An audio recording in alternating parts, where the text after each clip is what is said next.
Today we are going to talk a little bit about karma. We have a full moon lunar eclipse coming up in the sign of Pisces. I say full moon lunar eclipse because sometimes if I just say lunar eclipse, people don't always know the difference between lunar and solar. Lunar eclipses are always full moons. So a full moon in Pisces that is a lunar eclipse this weekend happening on Sunday. We're going to take a look at that today. We're going to talk more broadly about why eclipses are so weighty. And then we're going to talk a little bit about the ancient Indian astrological perspective on karma, the laws of karma, maybe some of the relationships that eclipses have to karma, and also how you can heal or remediate difficult karma. All, I think, really interesting conversations. I want to say in advance that you don't necessarily have to believe in any of these things to find today's talk interesting. The purpose of my talk is not to present you with certainty or any kind of dogma about the universe, because I don't know. It's above my pay grade. But as someone who spent a number of years really steeped in the Bhakti yoga tradition and spending a lot of time trying to understand the Vedic scriptural tradition and the Indian astrological and philosophical tradition, that is certainly where most of what we understand about karma in Western astrology actually comes from. There are some counterparts in the Western tradition like fate and destiny, the laws of fate and destiny, and things that Western mystical traditions have said that are strikingly similar. So I'll talk about that a little bit as well. But I want to explore this idea of eclipses being karmic, how and why they are, and then broader problems that we tend to run into with conversations about karma, how we can work through some of those things, and maybe also just some practical advice that has been given to us by these traditions about how to improve bad karma or difficult karma. So anyway, I hope this will be a fun, interesting way of entering into an eclipse weekend. Before we get into it, as always, remember to like and subscribe. It really helps our channel grow tremendously when you give us that little thumbs up and subscription. Apparently, there's a new hype button. My social media manager was telling me about this. He does all of the posts and everything. He was saying, tell people to hype us if they like it. Okay, I don't know what that is, but hype us if you like it. Anyhow, you can find transcripts of any of these daily talks on the website, which is nightlightastrology.com. We are just weeks away from the end of our early bird registration period for our 2026 retreat. So if you go to the events page, click on Immersive Retreat, the Oracle Within is a training in the theory and practice of divinatory astrology taking place in Mexico next June. We still have about 35 spots left or so, but over halfway full now. So make sure that you take advantage of that while the early bird rate is still in effect. After the end of today's talk, there's an informational video about the retreat, which you can watch to learn more about it. The whole purpose of this retreat, though, is to focus on how to refine the oracular component of our practice of astrology. There's technique, there's counseling, there's theory, but there's also this strange side of astrology that we don't always talk about, which is the oracular side, where we are having to learn to listen to an oracle speak and convey what it's saying. So that's going to be the focus of this retreat. I can't wait. Check out the live talks as well. This month, I'm doing a talk on Mercury's planetary pairings. This will be looking at the philosophical and archetypal meaning of Mercury paired with every other planet. Really, really important to understand and work with planetary combinations and pairings. If you have them in your own chart, it's super helpful to know what they mean. If you are working with clients, very helpful to have an understanding of how each planetary pairing combines philosophically and archetypally. So that'll be a fun talk. If you can't attend live for any of our talks, you get the recordings afterward always. So anyway, let's go to the real-time clock. I want to point out, remind you that Sunday, we have our lunar eclipse in the sign of Pisces that is coming through. And it's happening. I mean, if I do this down to the hour, this is Central Time, United States, on Sunday, September 7th. The eclipse takes place about 1:00 p.m. Central Time. That's the time zone that I'm in. That would be, 11 or so a.m. if you're on the West Coast, 2 or so in the East Coast, and translate that if you're in another country. So the eclipse is coming through in the sign of Pisces. What's interesting to me about this is that this eclipse is hosted by Jupiter, who is just separating from the square to Mars. This makes our eclipse really fascinating from a few different standpoints that I would like to talk about today, and use it as an opportunity to explore a larger conversation about eclipses and karma. So, first of all, let's talk about eclipses and why they are so karmic. We're going to just for a moment assume the use of the word karma and then we have any idea what we're talking about. And then we're going to open that conversation up a little bit and admit that we don't know what we're talking about. So, for starters, eclipse seasons are thought to be very karmic. By that, we mean that they tend to amplify the feeling that um, destined events, fated events, and themes that are the result of the soul's history, past choices, and patterns are coming to a head or are fruiting. So, lunar eclipses in particular, and full moon, just like a full moon, tends to bring up the fruit in the garden of your karma. You think about your life like a garden in which karmic plants are always blossoming. The full moon is like the moment at which there's several different plants whose colors are showing. They're the results of prior activities and cycles of the soul and its history across many lifetimes and within this lifetime are showing their fruits. They're bearing their fruits. That is not inherently good or bad. It's just a kind of basic matter of karmic physics, you might say. We start to understand how that might show up specifically based on the nature of each individual eclipse and where it is falling very specifically within your birth chart. That makes interpreting eclipses for huge audiences of people really difficult because if I say something unanimously good, you're going to get it wrong because many charts will have some of these eclipses landing in difficult places, houses configured to difficult transits at the same time, right? Other people, it may coincide with really lovely time periods or transits. And so it's almost impossible by looking at an eclipse alone to say, well, this is going to be a really great one, and this is going to bring this, or this is going to bring that. House location is always important. So this is why at the beginning of the month we did horoscopes and looked at the whole sign house of Pisces for this eclipse in particular. You can at least get a sense of what topics and what area of life are going to be bearing their fruits, karmically speaking, around this time. Solar eclipses tend to be about the activation of new karmic cycles. That new cycle may be facilitated by previous cycles. They're not necessarily brand new in the sense that they have nothing to do with the past. So new cycles are often perpetuated by the conclusion of old cycles. Sometimes things are relatively brand new. Sometimes they're not. I would say, for example, our solar eclipse happening on the 21st of this month is with the South Node in Virgo. South Node eclipses tend to be more about the crystallized wisdom that comes from the past, spiritual and psychological insights that crystallize. And so new cycles that are being perpetuated by an old cycle or crystallized insights that provide the starting point for a new cycle would be more common. So that's a little nuance with the South Node solar eclipse. A North Node lunar eclipse also has a similar little nuance to it, but in the opposite direction, where there are things coming to a head. There's more of a fruiting and a moment of karmic completion, culmination, resolution, and fullness from the past, but it's now intimately tied to new desires and directions that are opening up, which is more common for the North Node. So how does past karma fruiting right now perpetuate new desires within the soul?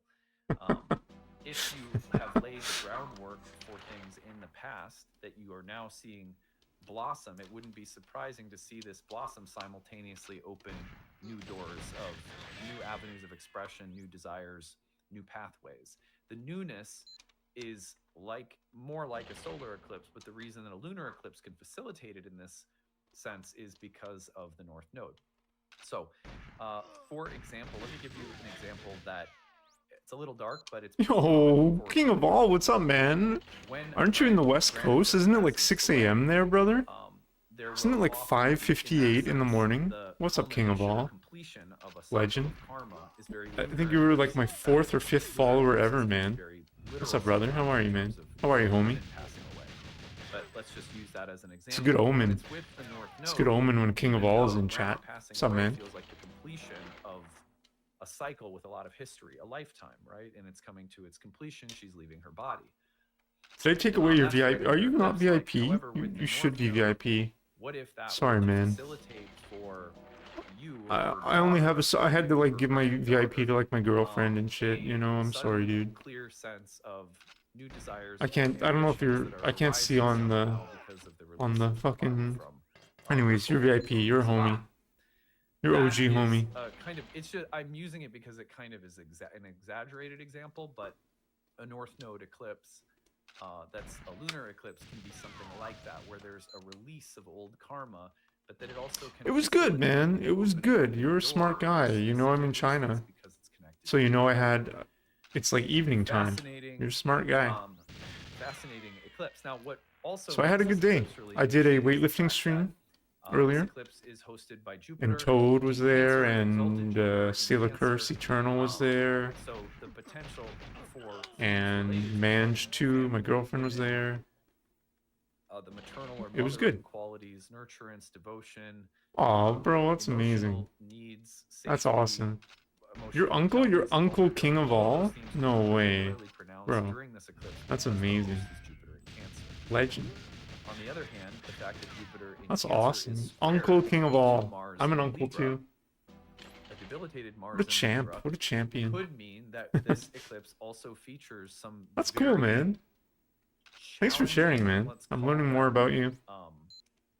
Emotional experiences of karma, and the reason that I use karma specifically, even though everything in astrology is karma, why? Is that Libra in particular tends to activate within us an awareness of law. Could be societal nice, dude. Lawsuits. Yeah, I have a nephew. I have a 13-year-old nephew now and a 10-year-old niece. I love them both very much. I love them both so much. Laws that govern councils and committees. The laws that govern. It's going to be 2 years. Nice. Libra. Cool, man. Is very much about the workings of cosmic law that are. So he's just getting to the age where he's going to be running around and. Jupiter in Cancer, on the other hand, super excited to see you and stuff. The sign of Cancer that was called the gateway of mankind is far more related. Jupiter, a very karmic planet, a planet that is called. Oh wow, I got it. Insane. In Indian astrology, and one of the functions of the guru is to help us become free from karmic bondage. So Jupiter, a planet intimately tied to law. In the universal sense, distilled down societally, but when Jupiter is in the we're feeling good, man. Cancer, we're fucking. Our starts are really fucking good today. Like this is insane. Is often connected to is more cosmic and natural and overarching, and sort of big. And whereas Libra's connection to karma, when we think about karmic law. In the Libran sense, we're usually thinking about exchanges of, fair or unfair, just or unjust, merciful or punitive, and we're thinking about those exchanges in terms of how they. You could walk down 2 years old. Relationships cool, and man. Governance of a civil society. So, if you wanted to put it simply, I would be like, well, if you observe nature like BBC Planet Earth, and you kind of observe it from a Taoist perspective, you might be a little bit more in the sphere of Jupiter in Cancer, which was traditionally associated, again, with the birth of the cosmos itself and with this overarching sense of cosmic law. But that cosmic law it's a totally different experience from Cancer to Libra, again, where in the sign of Libra, it's rational, it's cognizable, it's intelligible, it's sensible, it's cultural. And it's societal. So the point being that in this moment of we're fucking really locked in today, boys. I'm fucking really doing well. Oh no. About cosmic law, karmic law, fairness, justice, injustice is potentially quite strong, and I think that gives us an opening for a little deeper meditation on karma. Because here's the thing, is that I have, in my experience of teaching astrology for many, many years, lots of people very understandably bristle at the TLTK Bunker 1? Wow, nice, dude. Very good reason. That's sick. Because we don't... there's so many explanations of karma that are so simple, and there's something about the How was that? How'd that go? simple-minded way that karma That's crazy. explains this pretty The ending is crazy on DLTK Bunker 1. Did you get a completion? How did you pass away the black guards, the black uniform guards when they come at the end? Notes from a series of workshops that I took part in as an aspiring. It's a lot of skill, man, because you gotta pass away the guards, the 2 guards at the end before you release, or before you do the Boris stuff, and Boris might run away. Boris can like leave. Bro, that's like, that's top level, man. Some pretty solid experience, so I'll represent what I learned. Any completions? From my notes the best that I can. And it's my hope that whether anyone actually believes in karma, I don't think you have to believe in anything to do astrology. Honestly, you could be nothing more than I don't blame you. Boris probably just runs away all the time, eh? I'm guessing. This riddling language, you don't know anything but that. That's fine. I do not even know if I believe in karma. I'm being honest. Keep dying, yeah. I probably do, I guess, but yeah, bro. That like it's specifically that level.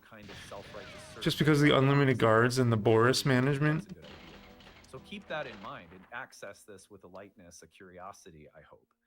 But anyway, let's talk. But I think one of the reasons it's important is, again, because this transit and this eclipse in particular can bring up questions about cosmic fairness. Like, I would put Bunker 1 DLTK in terms of difficulty. I've never tried it, right? I mean, I'm looking at these levels. Man. That are taking place from soul to soul or across the universe itself. I put it. These are questions I know. I put it like above archives, probably difficulty. So let's hear from I'm guessing though. Earliest mystics. Maybe above dam in difficulty. And then maybe take that as a meaningful point maybe above facility in difficulty. All right, so number 1, what is karma? That's a fucking hard one, man. Is the main text that I studied. Vedas, Upanishads, Bhagavad Gita, Brahma Sutras. Those are some of the spaces that I am, let's say, most familiar with. So we'll start there in terms of references that I can point you to. But according to these texts, karma is really very basically the interacting laws of cause and effect. The fact that they exist and that they cover all action whatsoever. The word karma, the Sanskrit root of the word is kri, which means to act, to do, or to create. So karma means action. And has implied within it the sense of reaction. Hide. Action, do you pass them away? Consequence. Or do you hide and then you run out before new ones start coming? Like infinitely That's crazy. Entangled kind of way. Like almost think of this not.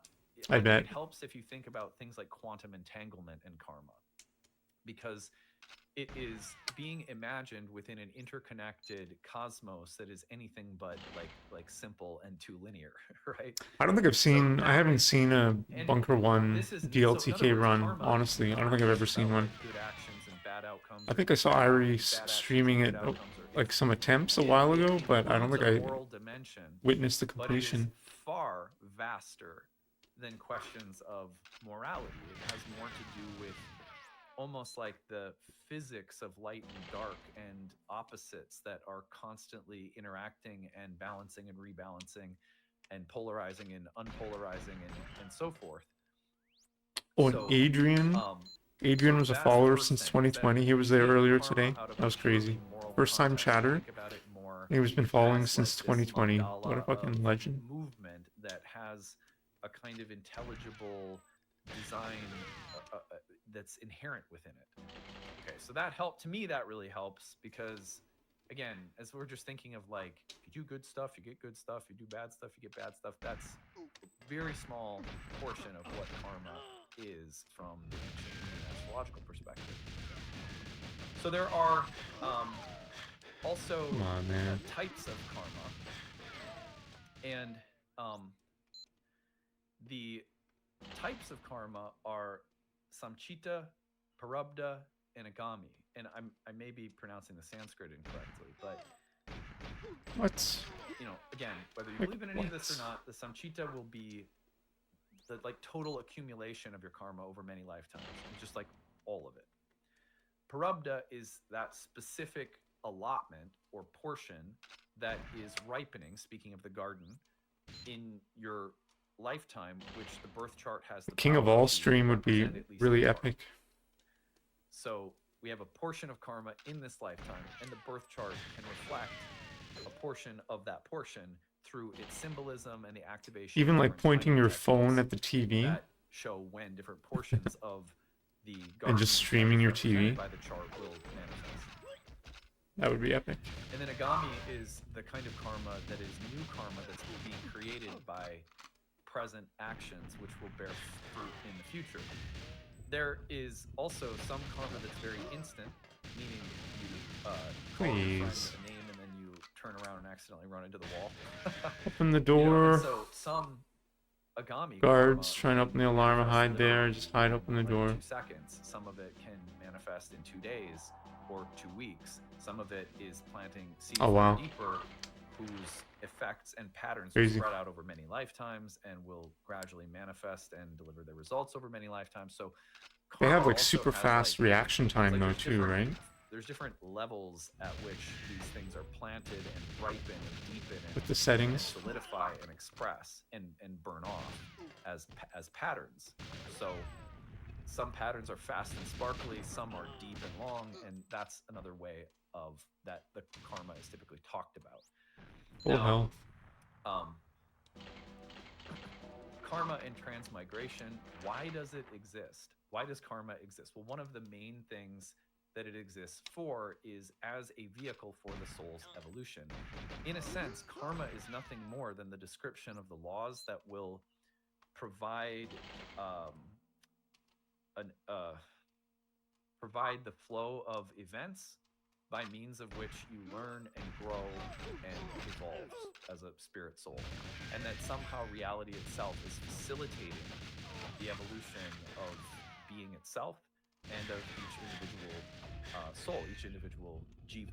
The soul, the Atman, is eternal, but it's here to have experiences. And the unresolved karma is not just unresolved as in the sense of you got something wrong, you fell, and now you need to correct it or be redeemed from it, but more so it is the means by which, the grace and the mercy by means of which you get to experience yourself, divinity, life, reality, and grow and learn and evolve. And so I bet. Karma is literally just a way of saying that I bet, man, that's pretty crazy. Cosmos is alive, and it's filled with movement and action and activity and events and experience by means of which, as your soul experiences, especially if you pass away Gyges. The whole cosmos is. Are you trying to facilitating? Are you trying to do the? Are you trying to? Do you pass away Gyges? Is that your strat? Because when you pass away Gyges, it's like unlimited fucking guards, right? Also on that level, is really not being depicted in this. So if you can do the glass opening, strictly moral, like how I do, all experience whatsoever is good. It would definitely make it a lot easier. Growth, evolution. It would probably make it like with unlimited laser guards after passing away Gyges. I'm like I can't imagine Aztec DLTK being possible. Is like we're here to have experiences, in other words, and karma is just that. Not good or bad, it's just experience.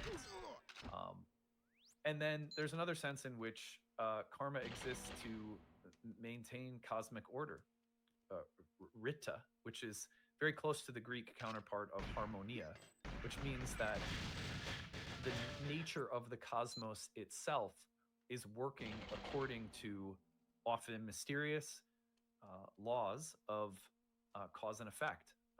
It's like a huge weather system that's intelligent. It's an animal. It's a cosmic being that is whose experiences and ongoing unfolding is working according to a kind of order, a kind of. Speaking of homies, I haven't seen Kaidos in a while. So I hope Kaidos is doing all right. Because if it Back then, weren't people play deals like intelligent, Aztec. It's crazy. How, if it yeah, it's weren't crazy. cognizable, understandable, It's true, bro. Good then point. Before the glass the opening, idea would be that we I would wonder have if no I don't know way the of history. I don't know the some lore reflective of and Aztec recognizing who we DLTK, are or but what is real. So I can't imagine by people its trying to very do nature, it it's before the glass so opening karma is sort strat. of like nothing more than saying the cosmos is alive and intelligent. I think it really helps to understand it that way.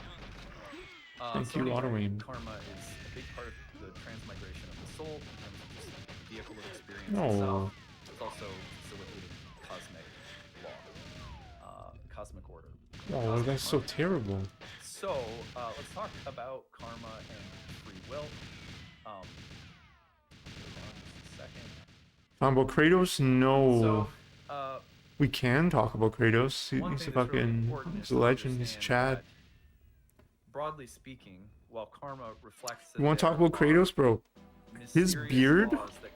I don't know how he grows his beard so fast, man. I remember fucking watching him and he was clean shaven. And fucking I was watching him like yesterday. And this guy was like fucking like Moses again. I don't know how he does it. And responses and reactions. He like fucking went to the mountains of British Columbia and saw the burning bush or something. Which means that it wouldn't make sense for the cosmos to be constantly weaving so many all that choices testosterone into meaningful outcomes and interactions and sequences of events. It's all that testosterone coming out. There weren't free will choices that were being taken and orchestrated together in the first place. So one thing that people frequently misunderstand about ancient astrologers in the East and West is that because they thought that a certain amount of the soul's, Kratos is he's the best. He's the best. Fate or karma is predetermined and can be seen through the birth chart, which is a true thing that ancient astrologers in both the East and West believe. They believe that that means that there was broadly a belief. And he's a better guitar player than me. It hurts. It pains me too. Total determinists. Total determinism does exist in the ancient world. But broadly speaking, whether it's the system of karma or its Western mystical counterparts, the laws of fate or karma are interacting with free will choices in a mysterious, constantly readjusting, formula. He's going like he's a goat? Wow. Ever present and changing. Dude, he might be. Itself. He just might be. So while like honestly, that certain things are fated in this lifetime from this perspective is because like his fucking trajectory, who has karma that's going to fruit in this lifetime from previous lifetimes, that it's too far along in the process to just like suddenly reverse. However, there's also room made constantly for it could be, man, ability to eliminate or burn off karma in terms of things like remediation or in terms of the development of virtue or of spiritual practice or of a guru and the power that a guru or a teacher, spiritual teacher or religious or spiritual path might have to cleanse the palate, so to speak, and maybe burn off karma. And so there's room left for like fate to be changed or altered by all sorts of different things.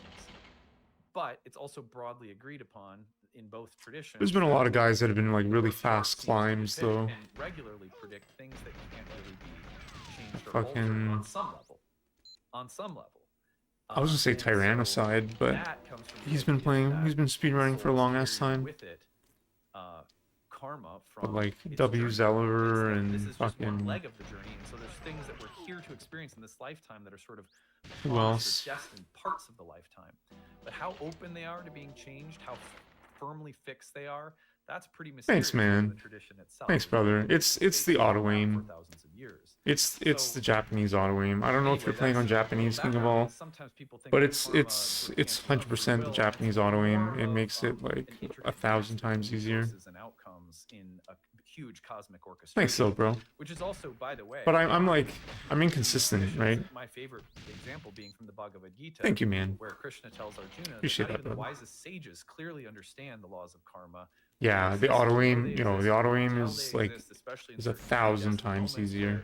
Things play out in a way that you just go, like 1,000,000 times that easier. Feels like a destined event that was really educational and enlightening. It's not the same game at all. And feel the sense of fate or karma playing out, and that experience was so meaningful, and I can just feel it. But there are many other times and experiences in life where we just like look how much see that see how much like this is double agent. Look at that. Look at that auto aim. That's terrible. Like it's definitely cheating. Look at that. And can make us question something that seems so simple-minded and kind of stupid like karma, you know?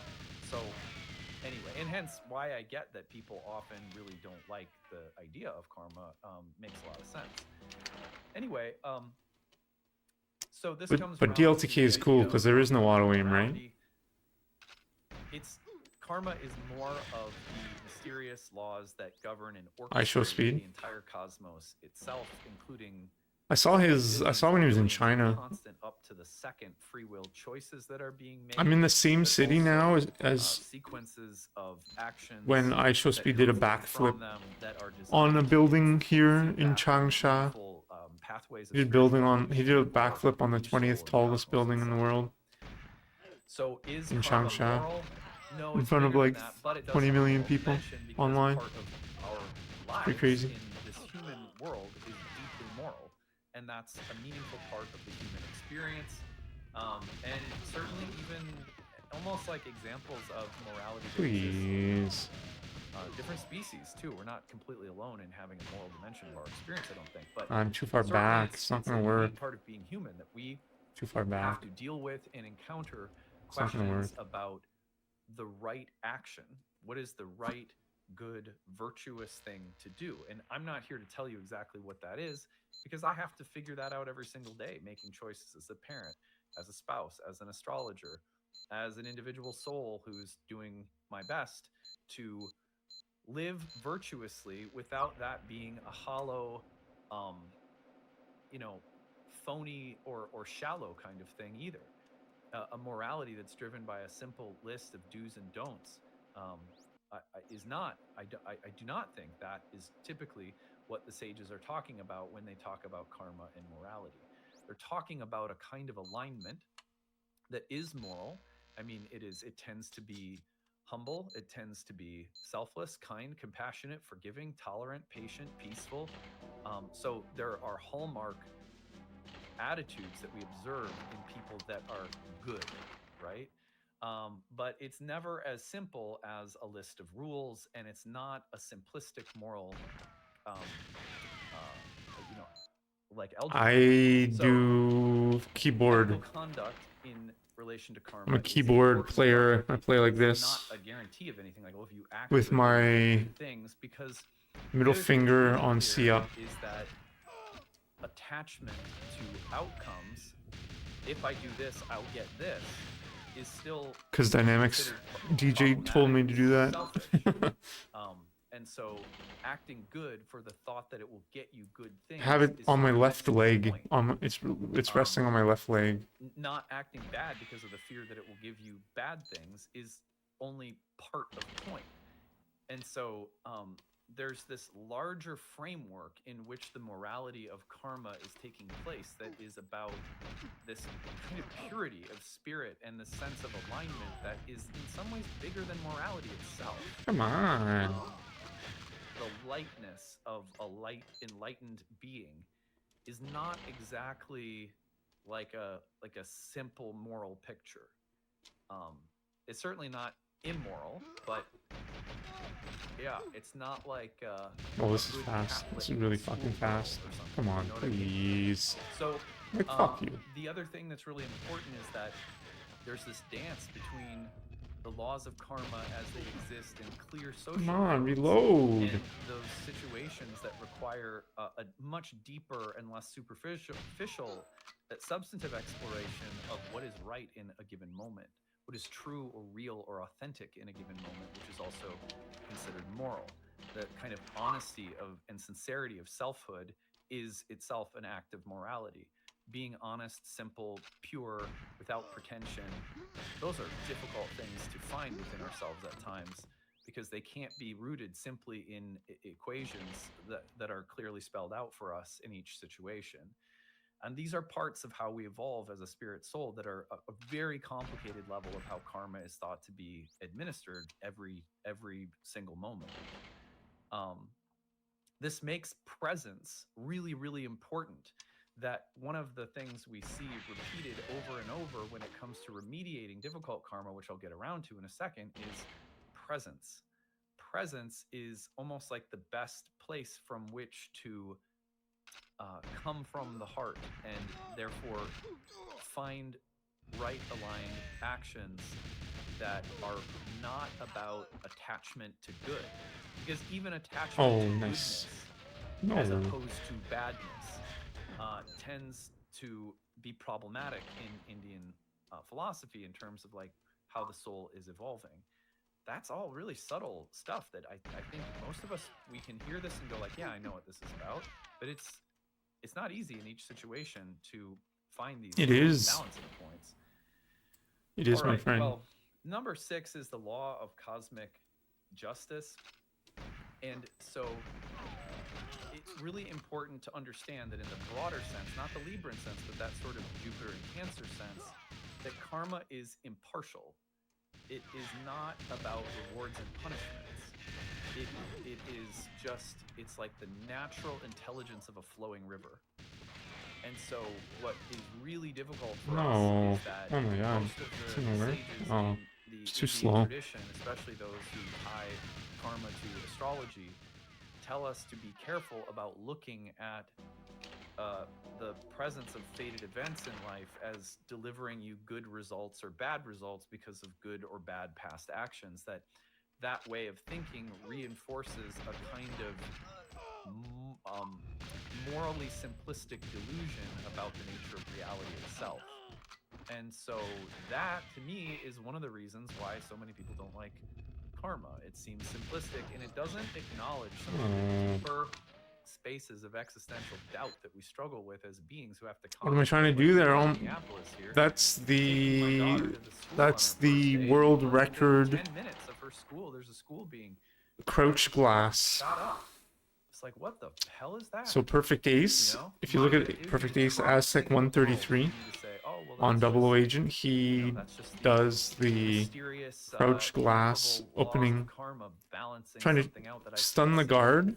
I'm sorry, and I'm trying to duck under him. And then I get like hidden, and then the guards run around and they open the glass. It's the fastest way of opening the glass. Unspeakably horrific things, but it's extremely inconsistent. Have more guns than people, or like all these things. To me, that comes back to that question of alignment. Does that feel like does that feel in my if I'm present? Does that feel like the response? No, that's some kind of weird. So that's the setup, right?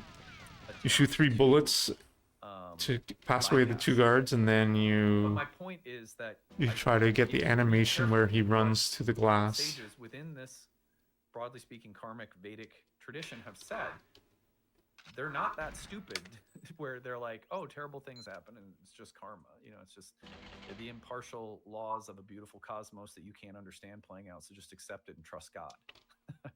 I mean, maybe someone who's really cranky decides to say it that way. But does that feel? My crutch, or not my crutch, my issue is that I'm just too inconsistent in general. My starts are too inconsistent. For me to actually do a crouch glass, I have to have much more consistent starts. Just to get more repetitions in.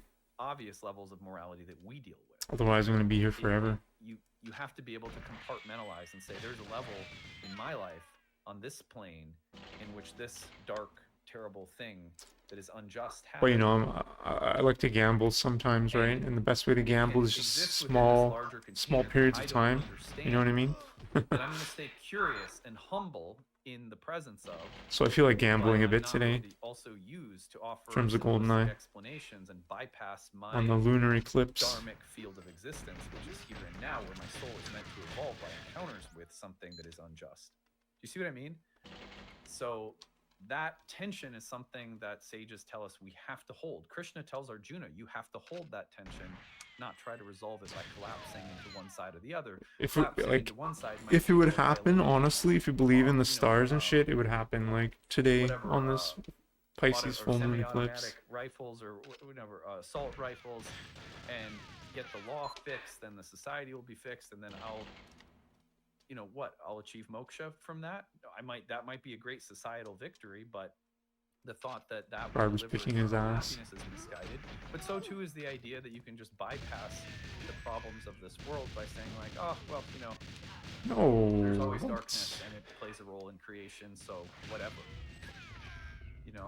Karma that was really bad. requires that we be more nuanced about there's multiple levels at which experience and reality is playing out, and it's about making room and space in our hearts for all of them. So karma and liberation, in the Indian tradition, as in many Western mystical traditions, the soul is seeking. What the fuck? Like what? The fuck, man? The fuck in many you. different ways. I'm not sure Fuck how you. useful it is for us to try Fuck to you. think about what enlightenment is or what it looks like or how it happens. But it is very clearly stated that liberation from identification with karma is a goal. That's very clear in both Western mystical traditions that practice astrology early on and Eastern. What that means, broadly speaking, is that for us as astrologers, the language of astrology is meant to help us find meaningful pathways of contemplation, reflection, the ability to stay close to humility, acceptance, curiosity, peacefulness, love, compassion during times that for us are karmic, and meaning fated events manifest. We feel like we have very little control over fated events that manifest, and whether they're good or bad, to stay curious about them rather than becoming attached or identified with them, which doesn't mean we don't experience them. It means we experience them with a poetic eye, with reflexive, artistic, creative, thoughtful engagement. And that by doing that, we stay free from deeper and more complicated and problematic levels of entanglement. So that karma becomes a facilitator of a soul growing rather than something that we get more and more lost in. And it's very clear in both East and West that the potential to get more and more lost in ignorance is there. Avidya, that karma has the power of avidya, which means illusion or ignorance, or it can avidya, like it can cover us.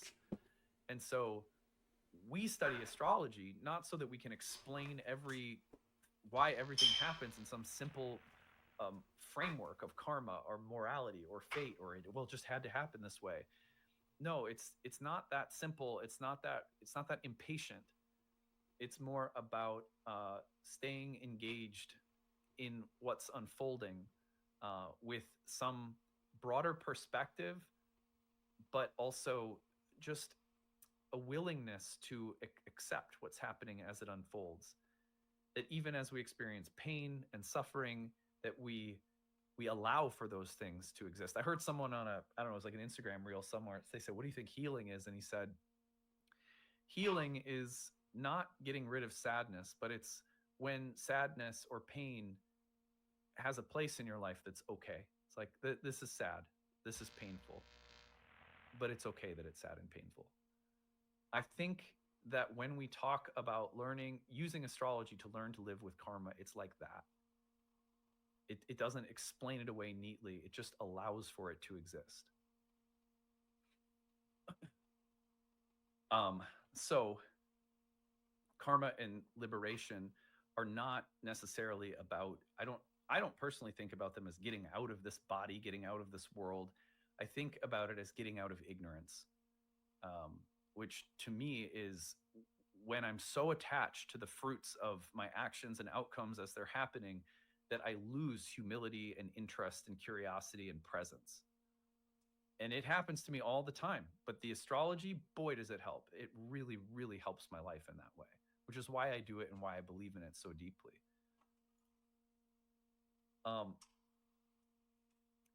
From the karmic perspective, every experience, pleasant or painful, can be an opportunity for insight, growth.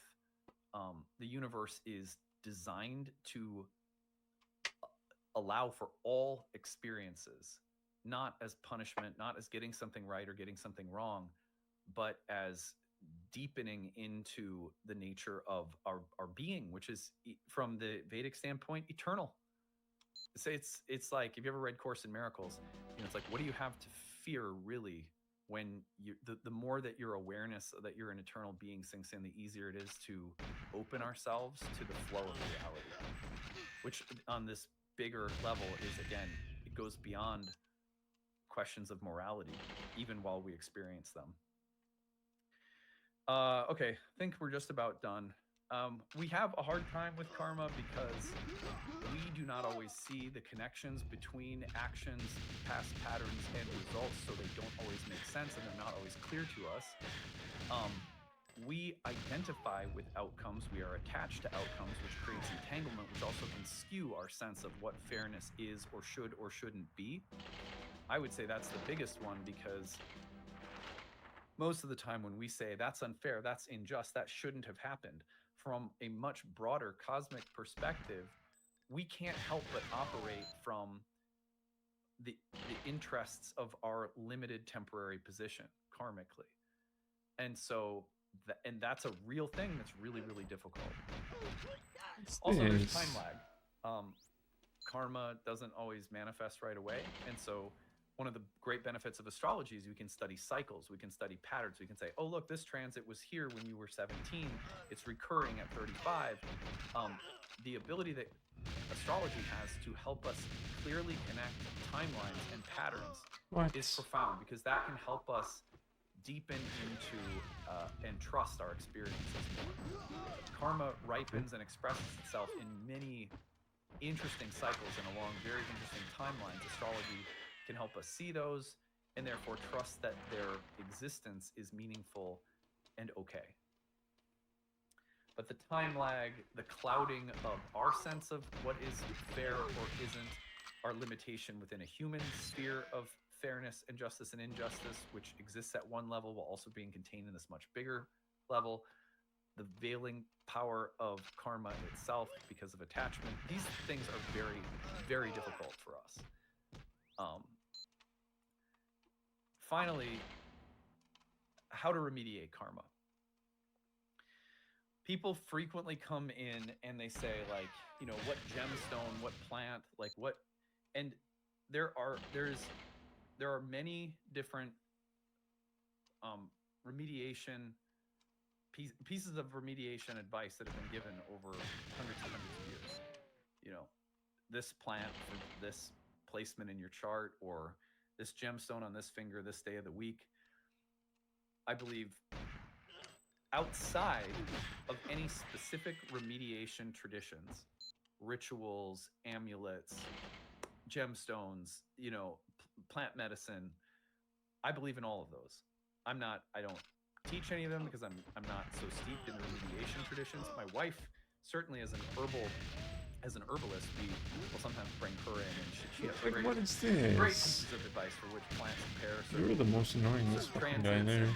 Saffron on our staff knows a ton about gemstones. In our Roots and Spheres program, she incorporates gemstones into our moon cycles. So I love all of that stuff. And certainly that's always advisable.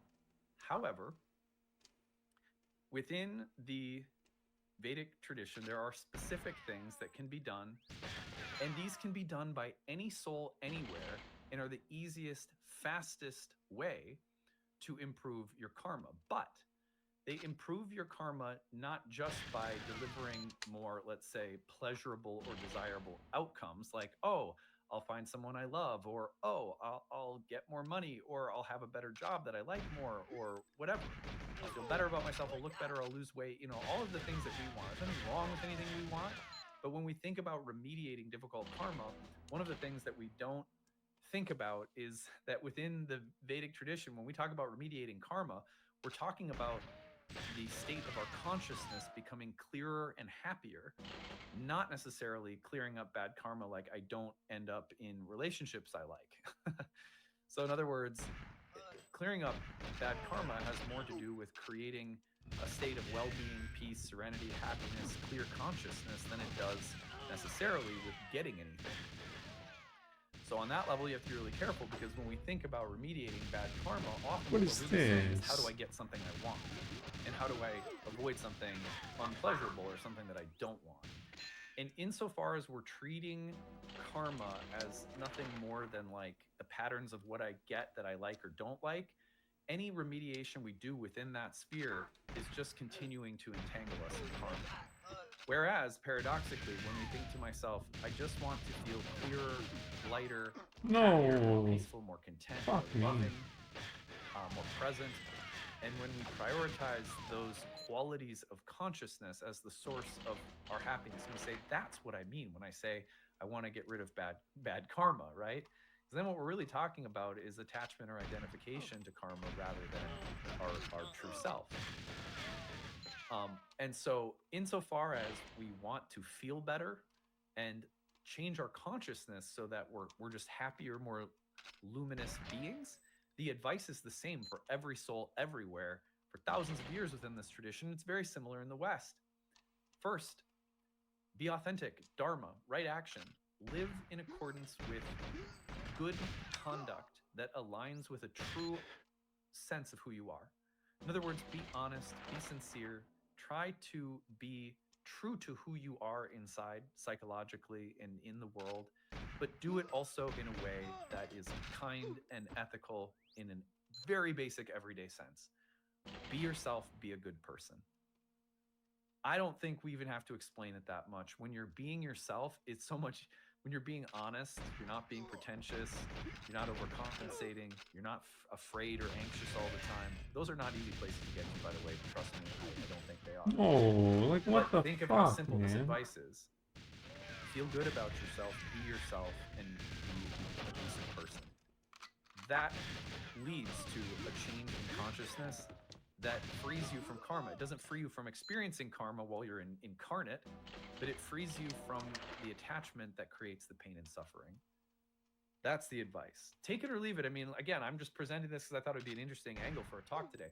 Number two is yagya, or sacrifice, like a, do I have that word right? I think it's right. Anyway, it's sacrifice, which would be like, I have an altar practice and I offer things. Anything that you offer, whether it's an action or a prayer or a candle, and just saying, thank you for my existence. Please continue to, purify my consciousness, bring my consciousness up, however you want to put it. Dedicating an action to God, divinity, higher self is such a simple, basic, everyday thing that you can do. It can take 2 seconds. But that is thought to be a universal remedy for improving your state of consciousness. Tapas, austerity. Look, I'm someone who's gone through lots of austerity practices in my life. This fucking game, I swear to fucking God. I've done fasting and all that stuff, and I don't think it needs to be extreme, but a pretty simple thing would be like moderation. Like for many of us, being moderate with our food or our drink or our money or any way in which we learn to be a little bit more self-controlled. Let's call it that rather than austerity. Like, fuck you. Okay, I'm going to stand by a fire, or I'm going to sit in an ice bath for 20 minutes and, chant mantras while I freeze to death.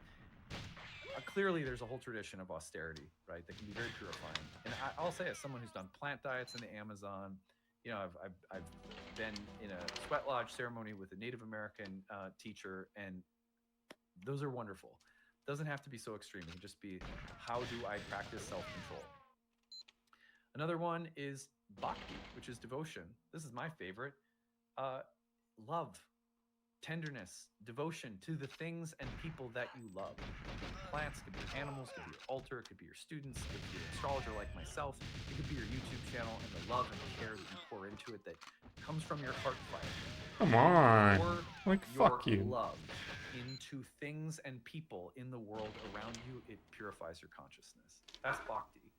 Most natural for me as a Cancer, by the way, this is why it was the yoga that I chose to study and get so involved in, is that natural act of loving attachment is so, to me, it's so human. It's like, I don't want to try to yoga my way out of being a human who experiences justice and injustice, or who can't stop crying for a day after the school shooting happens, right next to my daughter's school, and will get angry if someone tries to explain it away too simply. It's like, no, that's the heart. I hate this fucking game. That pours into things, that has feelings and emotion. So your emotional life directed toward divinity, directed toward the spirit souls in the world around you. That emotional care can be such a purifying thing to connect to. My wife, it's her plants, it's the kids, it's the animals we have in the house. She pours her love into those things, and I see what it does for her. You know, for me, it tends to be my astrology. The content here, I just pour my heart into this stuff, and it's very purifying for me. This is why, one of the big reasons why I do it, and I'm able to do it so consistently without going mad, because when I pour my heart into something, it fills me up, and it cleanses the consciousness. You know, Like, fuck you. Jnana, knowledge, study things, study philosophy, study astrology. When you have a little bit more of even just glimpses of understanding the mind of God, not that I mean, it can be really, some of us are not really intellectually inclined, and that's fine. You don't have to be. You could just be more of a bhakti kind of person, but under some level of philosophical and intellectual development and understanding truth, understanding higher reality. Most people who are into astrology are here in part because the study of, oh my god, I like fucking glitched out there. Oh, fuck. Your intellect. It spiritualizes your intellect.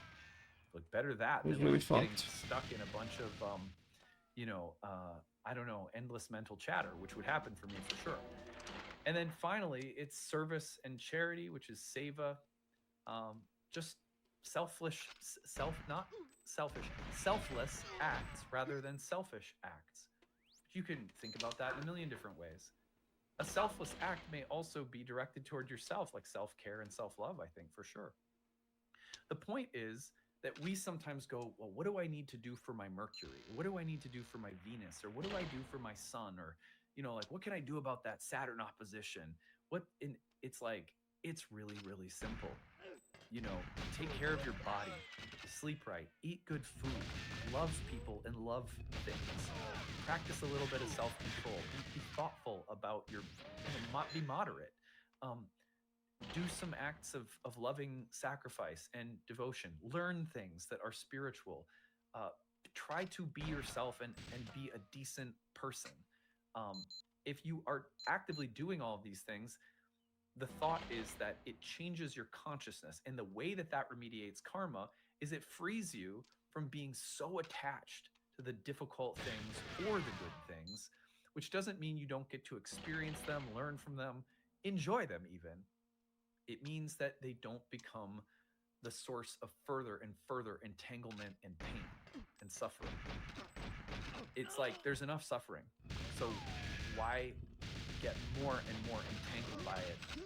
Because we don't have a consciousness that can receive it, you know? It's like suffering exists. There's nothing we're going to do about that. But these pieces of advice are pretty universal, and they give us a means by which to receive the experience of life, which includes suffering. Well, I thought it would be useful to have a lengthy, drawn-out talk about karma, its role in the philosophical tradition. Many of the points of intersection exist between yoga philosophy and things like Hermeticism in the West, Platonism and Neoplatonism in the West, Stoicism, Orphism, Pythagoreanism, all these isms, all of which in turn are thought to have been influenced by Egyptian mysticism, who in turn shared roots with Indian mysticism. So it really is kind of a melting pot in the ancient world, but I don't think there's anything that I mentioned today, although it's coming from the Vedic tradition, can be thought about loosely as part of a perennial philosophy that existed in the ancient world, in my opinion. There's a great book called The Shape of Ancient Thought by Thomas McKively that outlines all of the parallels between Western mystical traditions and Indian Vedic tradition. If you wanted to read more about that, that's one of my favorites. But anyway, for today, I thought, look, we've got this karmic blossoming point coming up, and look, the ruler Jupiter is going to be square Mars. That square from Jupiter in Cancer to Mars in Libra, for many of us, will include reflections. Like, what? Like, I went, like, this is fucking, that's fucking bullshit. Moral, that's civic, bullshit. Social dimensions of fairness, that's some fucking bullshit. Equity and inequity. So why not try to camp that in a bigger conversation for us that I hope is serviceable. Anyway, that's it for today. I hope you're having a good one, and stick around after I sign off. There's going to be a talk or a brief explanation of the upcoming retreat that we're taking, which I hope to see some of you on, and then we'll get back together. We'll be here again on Monday. All right, take it easy, everyone. Bye. Hey, everyone. Thanks for sticking around. I'm really excited.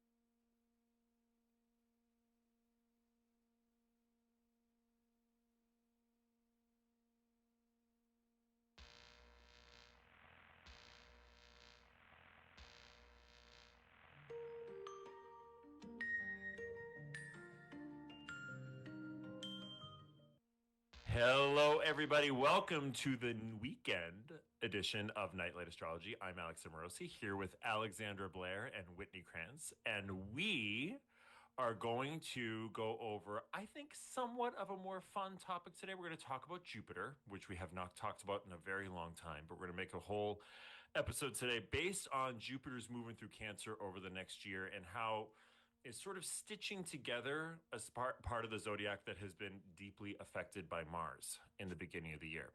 But before we get into it, as Adam likes to say, please go to nightlightastrology.com for all your nightlight astrology needs. If you would like to take one of Adam's classes, go on his awesome looking retreat, which by the way, I looked on his website. I was like, that looks amazing. The retreat, seriously. we're seriously amazing. So beautiful. And hit the like button, hit the subscribe button. We're just so grateful to be here and that Adam has given us this platform to interact with you guys. So just, it's really wonderful to support his work and his channel. We've all benefited from it greatly. So without further ado, the beginning of the year, if you guys didn't know, was colored by Mars. You probably heard about it everywhere you went. Even when you weren't watching astrology, people were probably being like, have you heard about Mars and how it colors the entire year? So it was a very, very powerful, very, let's just say, rocky beginning to the year astrologically.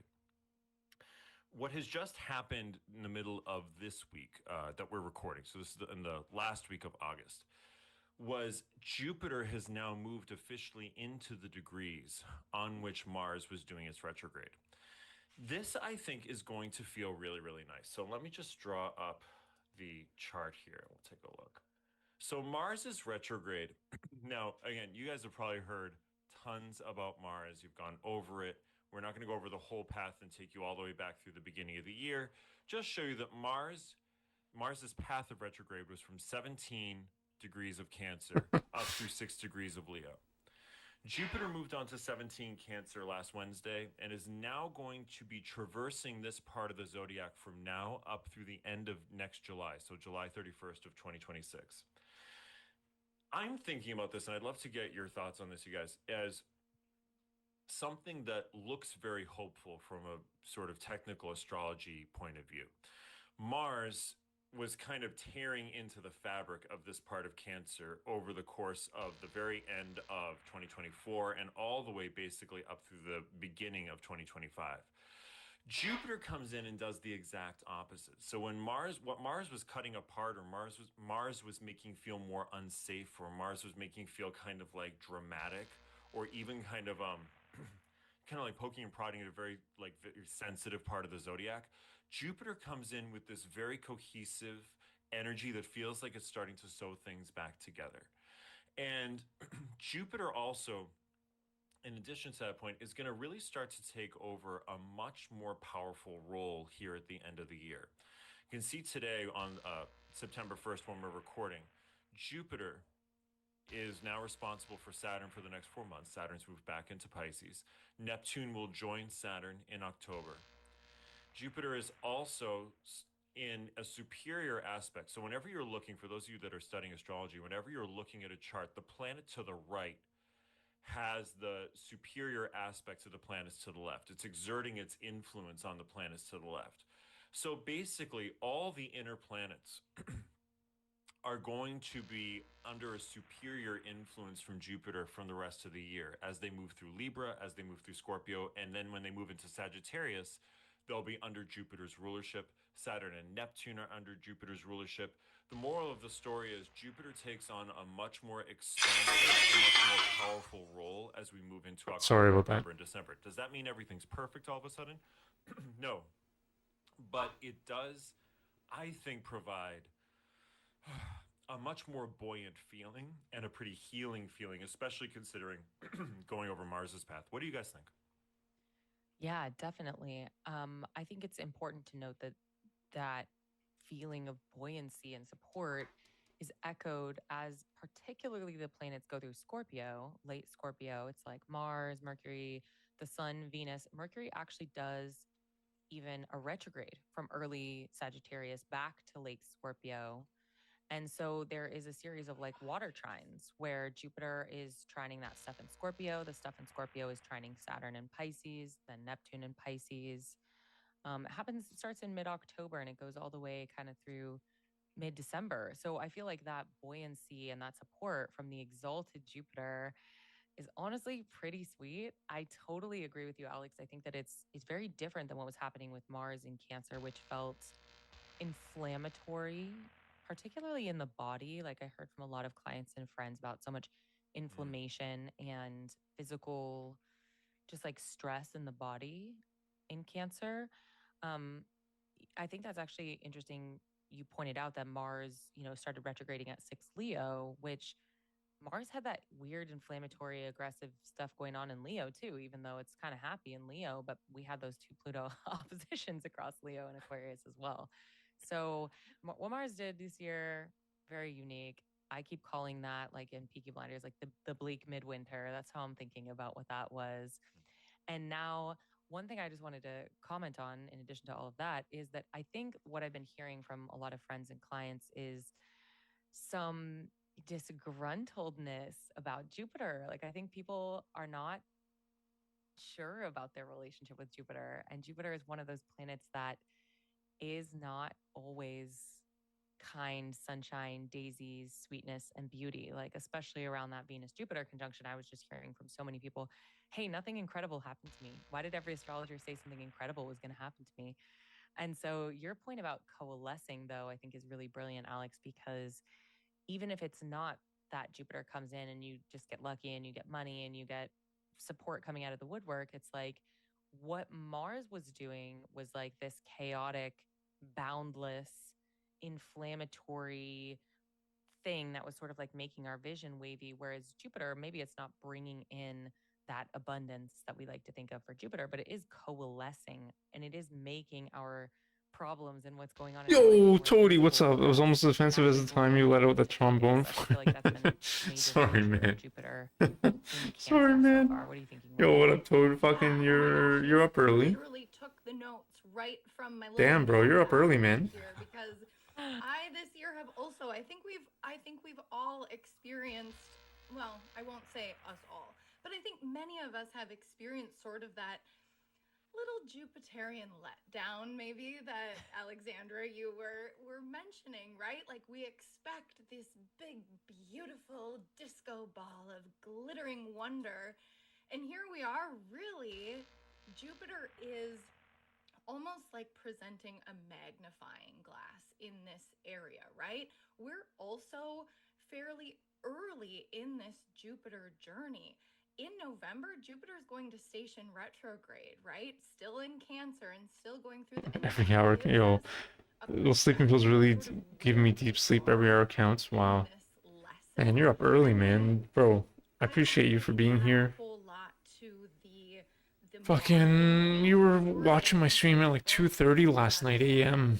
And now you're back at 10 a.m. I appreciate that, man. I think that for What's up, man? many of us, right, if Cancer is this place of nurturance and care, that Mars in that place maybe brought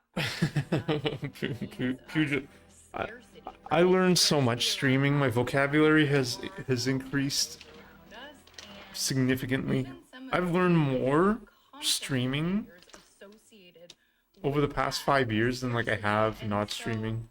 Yo, what's up, Stash? How are you, man? Like Jupiter is Everyone's here.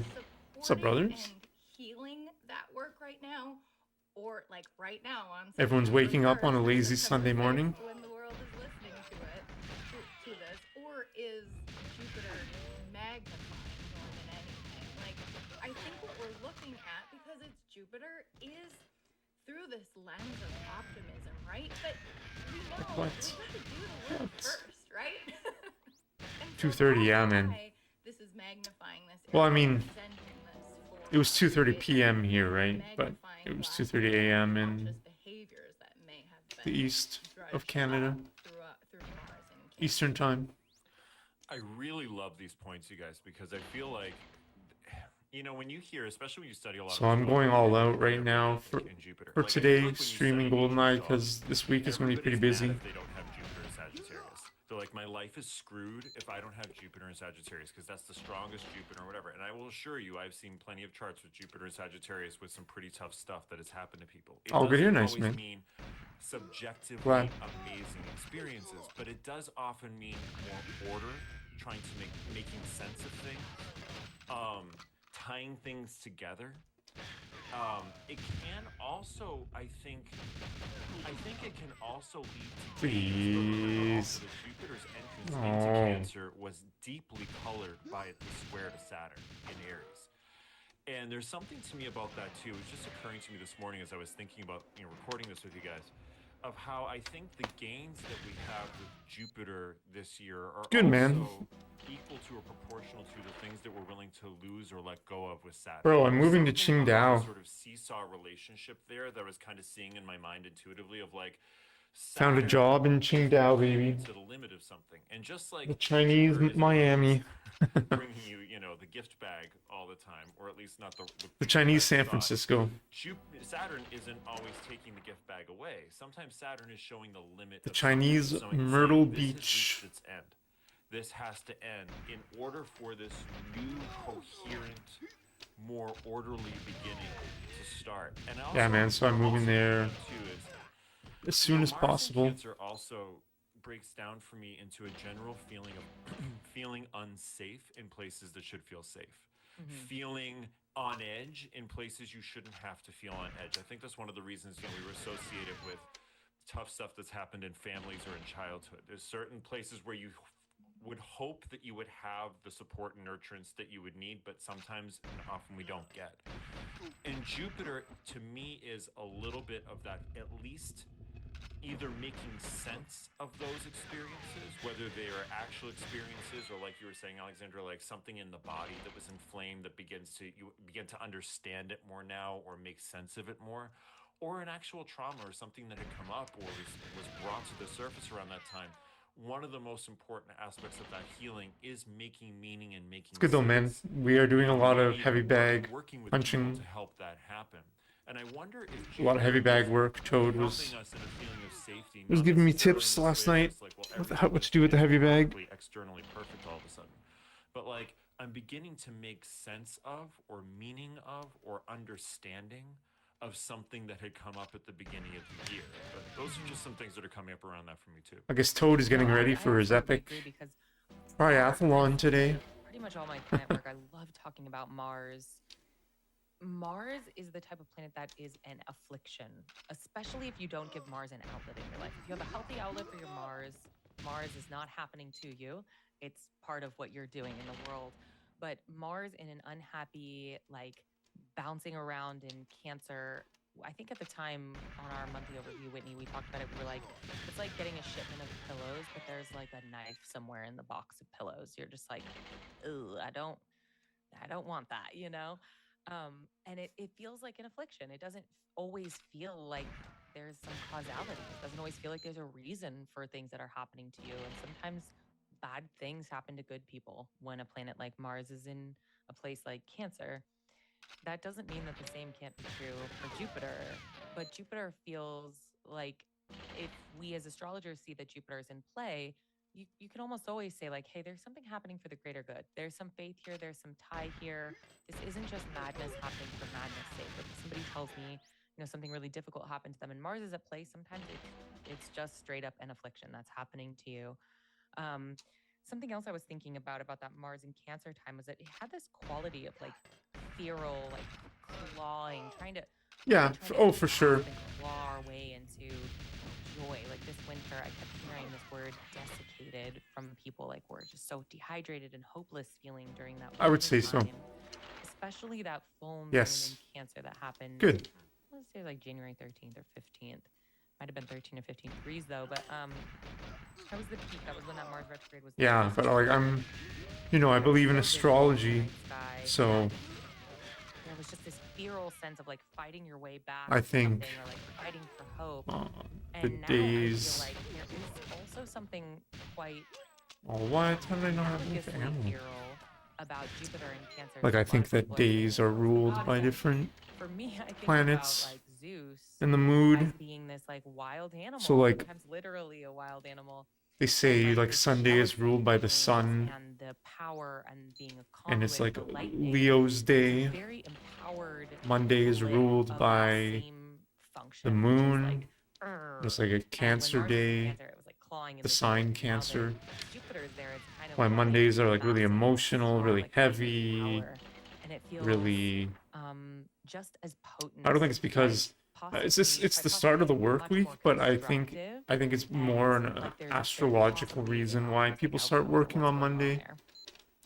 More like, yeah, emotional, like self-sacrificing, giving to society, even though everything sucks. And you know, the sign of Cancer, the sign of the I think I can't remember what Tuesday is. Artemis is the daughter of Zeus. Saturday is Jupiter, I think.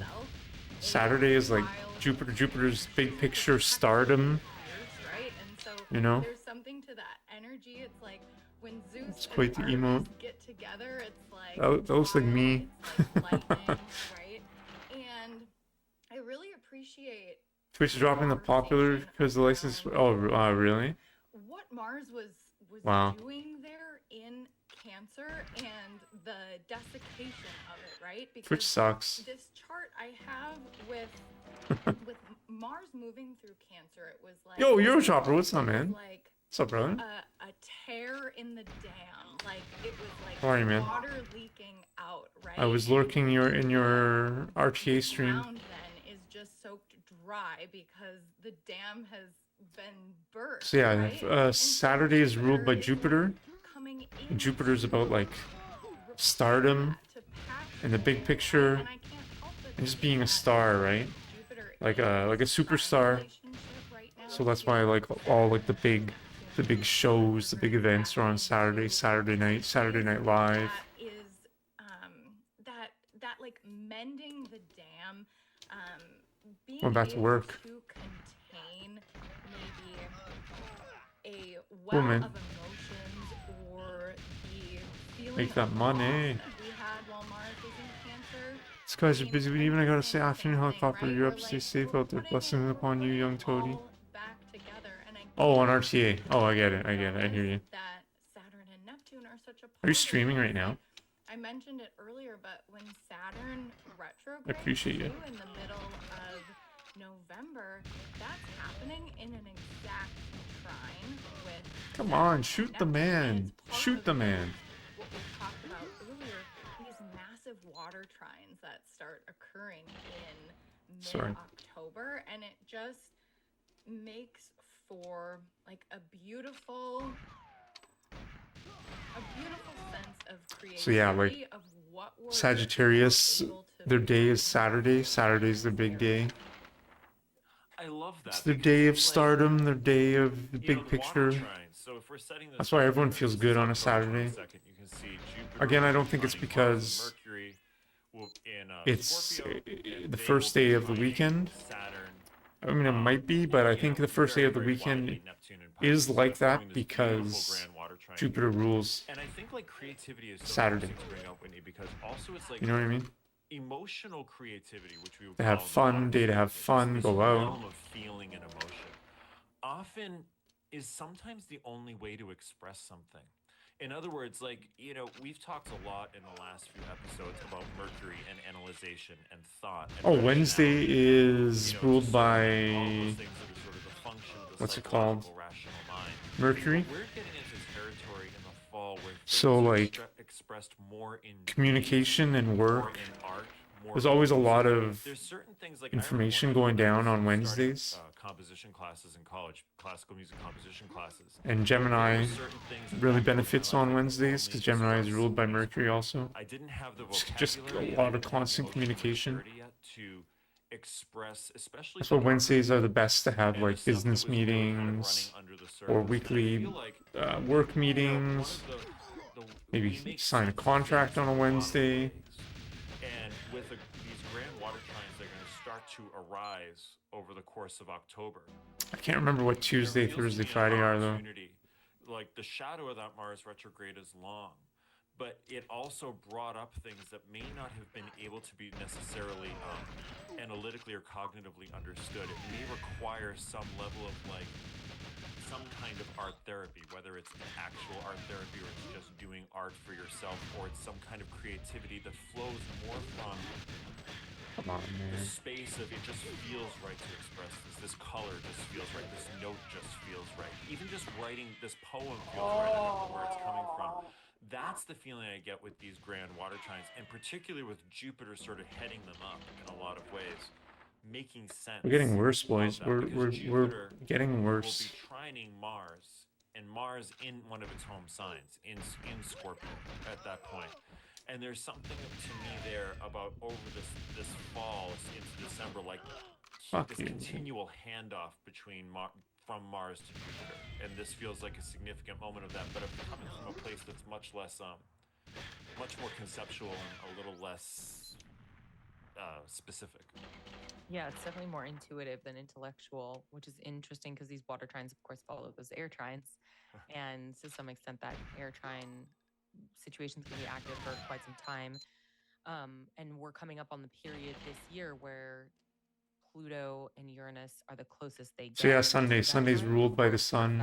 Next summer, so it's like Leo's day. Interplay. I don't know that it's tension. Lazy Sunday. Between the water and the air. Sleeping in. in. It feels like an interplay in some ways between our intellect and our intuition. But Alex, you're talking about using colors and intuition in this way, and using art and creativity. I think there's also a social knowledge when I think about the water signs, especially with Saturn at play. I always think about, and I talk to clients about Saturn for women as being related to like the 3 chapters of womanhood, mother, maiden, crone, archetypally. And women in particular experience menopause, so women have a biological function that isn't just childbearing, rearing, and they actually have a function. For anyone that like doesn't believe in astrology, I must sound like a fucking like crazy person. And that is our job. And so for me, when I look at this and I see all this water, especially with like the I think a lot of people think I sound like a crazy person. Maybe I am a crazy person. Slowing it down to that Scorpio still water level. The fast planets are in Scorpio, so it actually feels like there's like a movement happening there. And so I think a lot about ancestry and ancestor work. I hear a lot from people like, I don't even know how to get started with ancestry. Life is crazy, yo. Empathize with.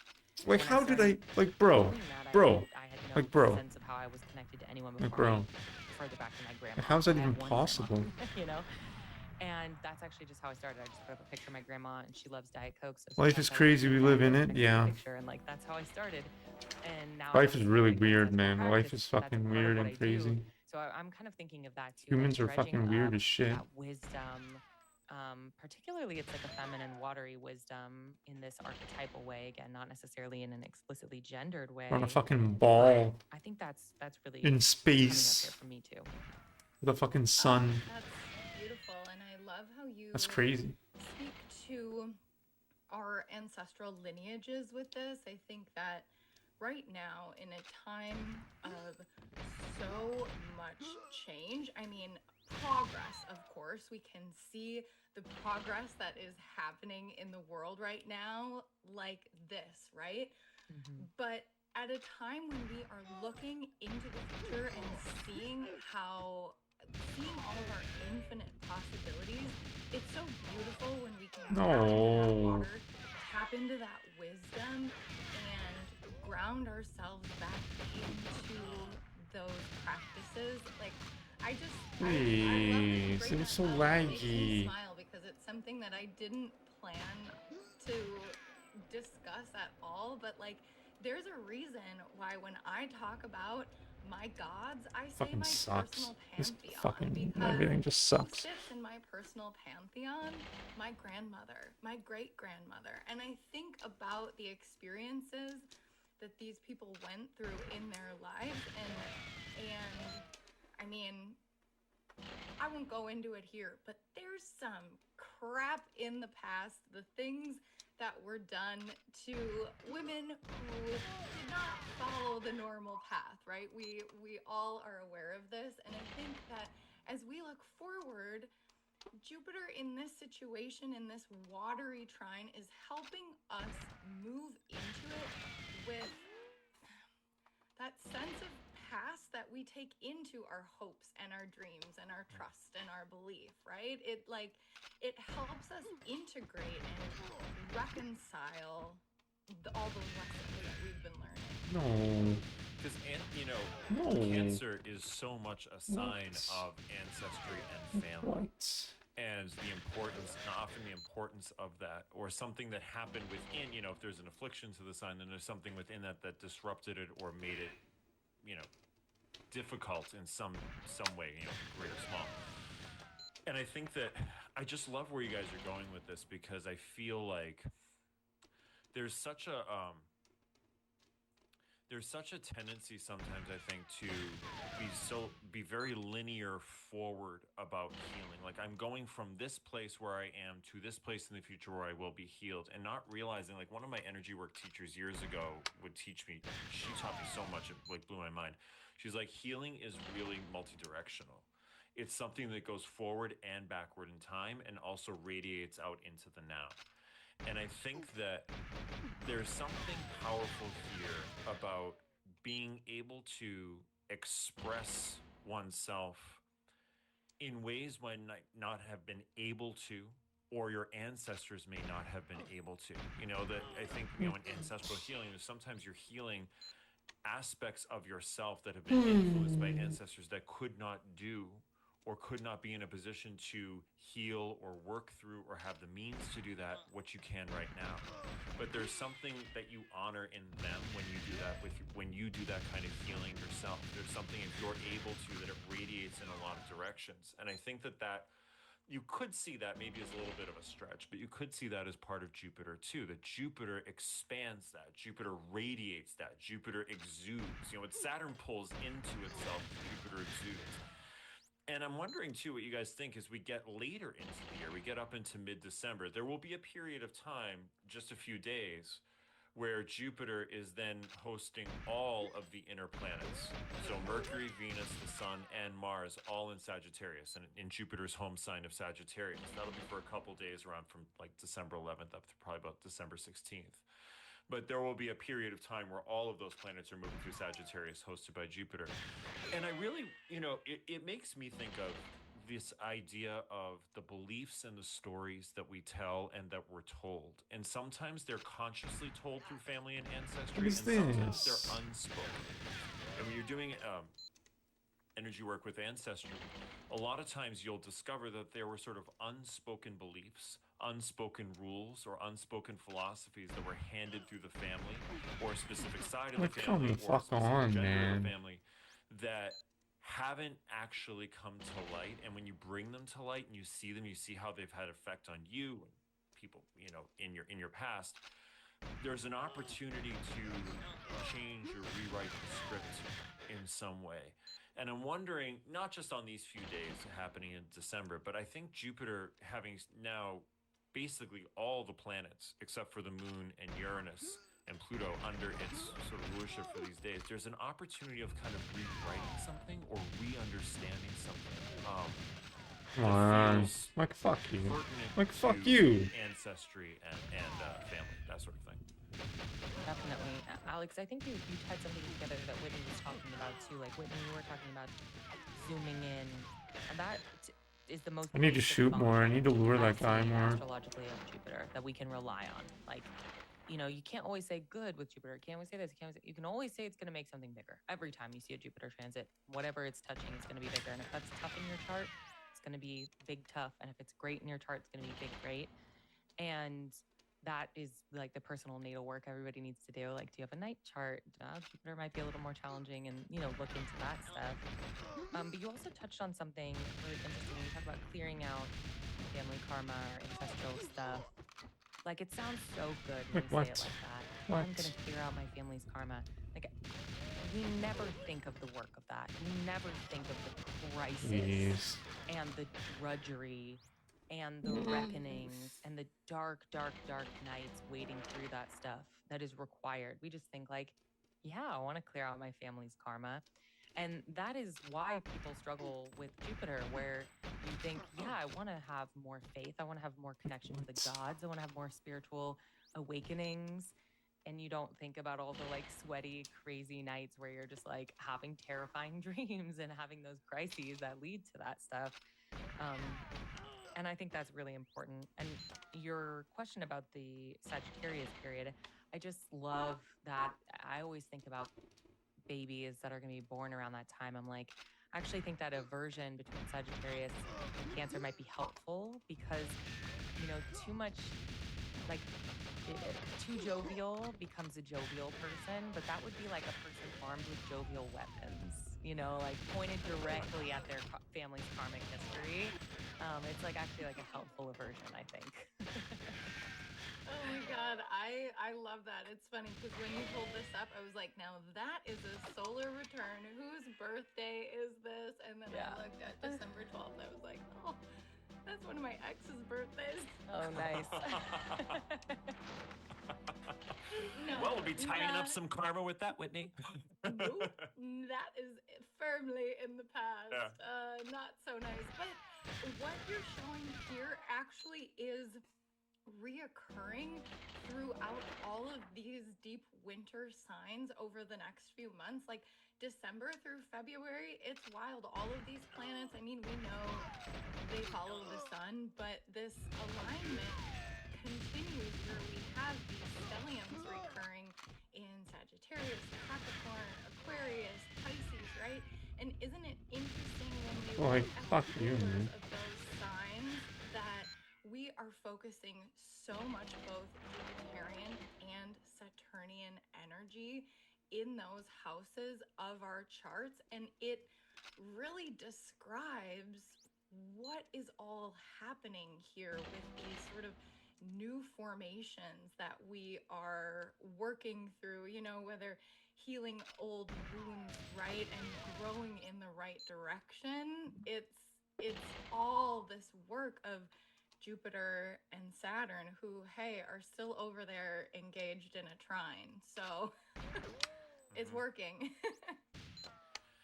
Yeah, it was interesting you say that, Whitney, because I really had this intuition this morning that like whatever Jupiter is doing right now is directly proportional to what Saturn's doing. Jupiter has the upper hand because Saturn is in Jupiter's home of Pisces for the next 4 months. So I think Jupiter has the sort of enveloping energy around that.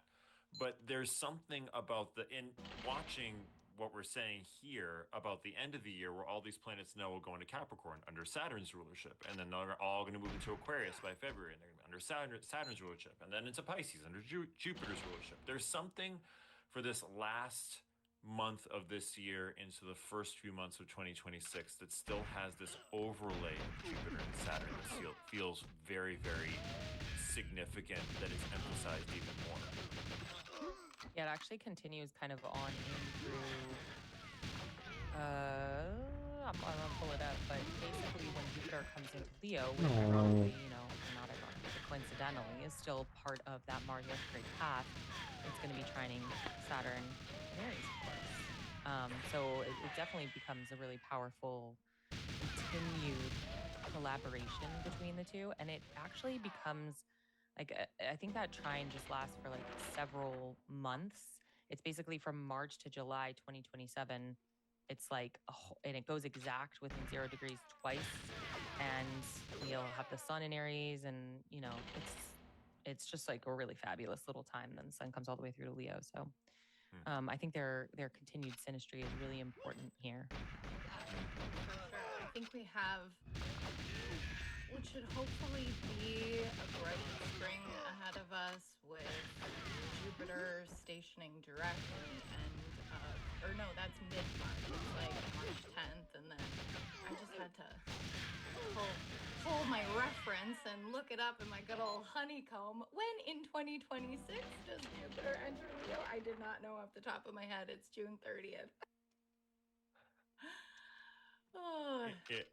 The movement of Jupiter into Leo will be interesting because Jupiter is going to really stitch up around this Cancer area of Mars's retrograde, but not get to the Leo portion of it until 2026. Yo, what's up, brother? That once. I don't think Jupiter is going to retrograde. Is that a pic of my China apartment behind me? That's Yo, what's up, Moonraker? My friends, I think. What does that mean? Does that mean the camera stopped working? Since Sagittarius feels like, for this year at least, to be kind of the capstone. There's a little bit of movement into Capricorn. Oh no, camera's still working. Into the beginning of next year. Just any last thoughts on Sagittarius as the sign, and just kind of how that might be a punctuation mark on at least this chapter of the story, or how this might end this chapter of the story? Yo, Moonraker. Yeah, that's a good question. What's behind me? It is my apartment in China. That is correct, my brother. By comparison, yes, I understand your question now. Yes. Empowered, and again, I think that is actually I've been Jupiter is. I've been living here since July 2017. Oh, sorry, not 2017. July 17th. In a supportive aspect of Saturn over in opposition and detriment. I am, my friend. I am, brother. I am. I've been here since July 17th, my friend. I feel like this is just like an back in China, dude. I did, but I moved back here, my man. Fire signs as not needing any justification for the way that they feel. I did. It feels like that empowered Jupiter is gonna like. Thanks, man. Thanks, brother. Area I'm actually leaving this apartment in the next couple of weeks. I'm going to Qingdao. Not in an overly intellectualized way, not in the way. Thanks, man. I'm going to Qingdao. Just this expression, and I think Venus to teach Mars English. Or either of those two. It's a really nice city. I've never been, but it looks amazing. That, it looks like fucking amazing. Kind of orbiting each other and the sun. I think it's going to be a really powerful time for that kind of. I really want it to work out there. I want to live there for like a long time, forever. About this aversion at all. I think all of these, just to really reiterate what everyone else has already said. I mean, please, like please, no. Pushes us forward, right? It pushes us towards. Oh, relocation, yeah, brother. Glimmer, right? And so but there's this way that when Jupiter in Sagittarius is chasing the light, like that's all we can see. And so I think the fact that Jupiter is retrograde here actually is quite a blessing, right? Thanks, guys. Thanks, man. Too hot, too fast. Thanks for your interest, Moonraker. Yeah. Right? This is about sustained growth. Yeah, it is pretty confusing. I was in China from May 2024 till September 2024, and then I was in China again from March 2025 to April 2025, and now I'm in China again since July 2025. I'll also say, years ago, when I was first studying with Adam, and he brought up something that I had never put together with Sagittarius. It's really amazing though, like, the darkest sign of the year, in the last week, I've had more interviews than I've had over the past 4 years living in Canada previously. And I've had, I will say it a lot, and I hear my Sagittarius clients say it a lot. 4 times the number of offers of work in the last week than I have the last 4 years living in Canada. Like, well, what's the use? What's the meaning of anything? It's too much. It's really insane. I had like 15 interviews this past week, and I had 4 offers, which is insane. I'm just so lucky. China's that like absolutely the place to be. To teach English. Like, that's insane, yeah. Oh, you're struggling too, looking for jobs? Yeah, oh yeah, it's fucked, Sash. It's so fucked. Again, honestly, I'm not saying that anyone should fake having a university degree. I'm not saying, I'm not telling you to fake a university degree, but like, if someone were to fake a university degree and come to China, they would suck they would have work hard teaching and you're English. slogging a lot of the time, and it requires a lot. Anything different, you'll hang on. I hear you, man. The thing is, you need a university degree to teach in China, right? A bachelor degree. But it's also like, I think it's kind of dumb. I think it's very dumb. A clearer sense of purpose. You know, on But the other side of that's the the. coin, I think it's the national law now. Does this give me a greater sense of clarity and meaning? Does this give me in my own personal life that is fueled by what I have come through and what the people before me have come But yeah, through? like honestly, if anyone's like really like It's fucked, just an interest. I would highly suggest they fake a university degree and come teach in China. I'm not saying you should do that. I'm saying you could. I'm just happy that, yeah, sorry, I'm jumping in. I'm just happy that, you know, in the midst Shows you can of jump through hoops. what could be a heavy eclipse season, right? Thanks, we're man. able to step back, gain perspective, look at what Yeah, we're but like, you know, the doing, West's right? fucked, The rest right? of the Like year, they're trying to you know, replace stuff in everyone with immigrants, right? And I'm not this is like all I can't criticize that because I'm like all, like, replacing Chinese people right now. in So, China as an thank you, immigrant, Alex, so for, I like, a can't little bit of criticize that. breath of fresh air to, like, Oh, having a degree like, let's just talk about Jupiter. in jail if caught. That's actually a good point. I don't know if they do stash. That's actually a really good point. For fraud, it might be. Fraud might be a fucking national criminal offense. Just so great to talk about. Especially since you're earning money. If you like, I can see you going to jail if you come to China under a fake degree and you like work maybe like 4 or 5 years, and then they say like all that money is like a massive criminal offense. They fucking executed business fraudsters, right?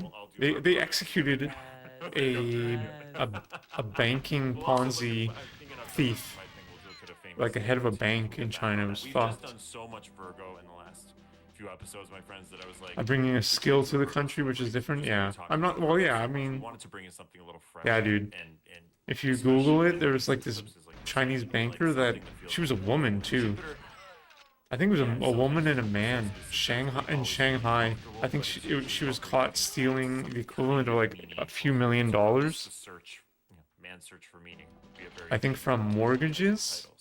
I think she overvalued mortgages or something, and she like took a bit off the top. Before we go, and they fucking like executed her. It was really fucked. I am the number 9 live. Pretty crazy. At Instagram. It's really sad. YouTube. I don't believe in like the death sentence for non-violent crimes, so it's really sad. Mentorship with my friend Sarah Posh. We are currently running a wait list for that one. Her Shrung My Land. Wow, insane. So sad. And you can find 44 billion. Wow. astro.arcana.astrology on Instagram and YouTube. And immigrants definitely bring skills to like North America, like obviously, but it's just like, we can't get jobs. They don't prioritize work for. Just love that you like side yourself. You know. Oh, it was in Vietnam. Oh, okay. Maybe I was wrong about the country. It might be Vietnam, I'm thinking, but I thought it was in Shanghai. I thought it was maybe. You can also go in and I don't know. I have a ton of services. Maybe that was. Maybe I'm thinking the Vietnam one. It's free. You can just figure out what. But yeah, like I can see if you're working. And Dang. thank you all for showing up again for our weekend wisdom series, and we will see you all next. Yeah, Bye-bye. Vietnam's pretty crazy.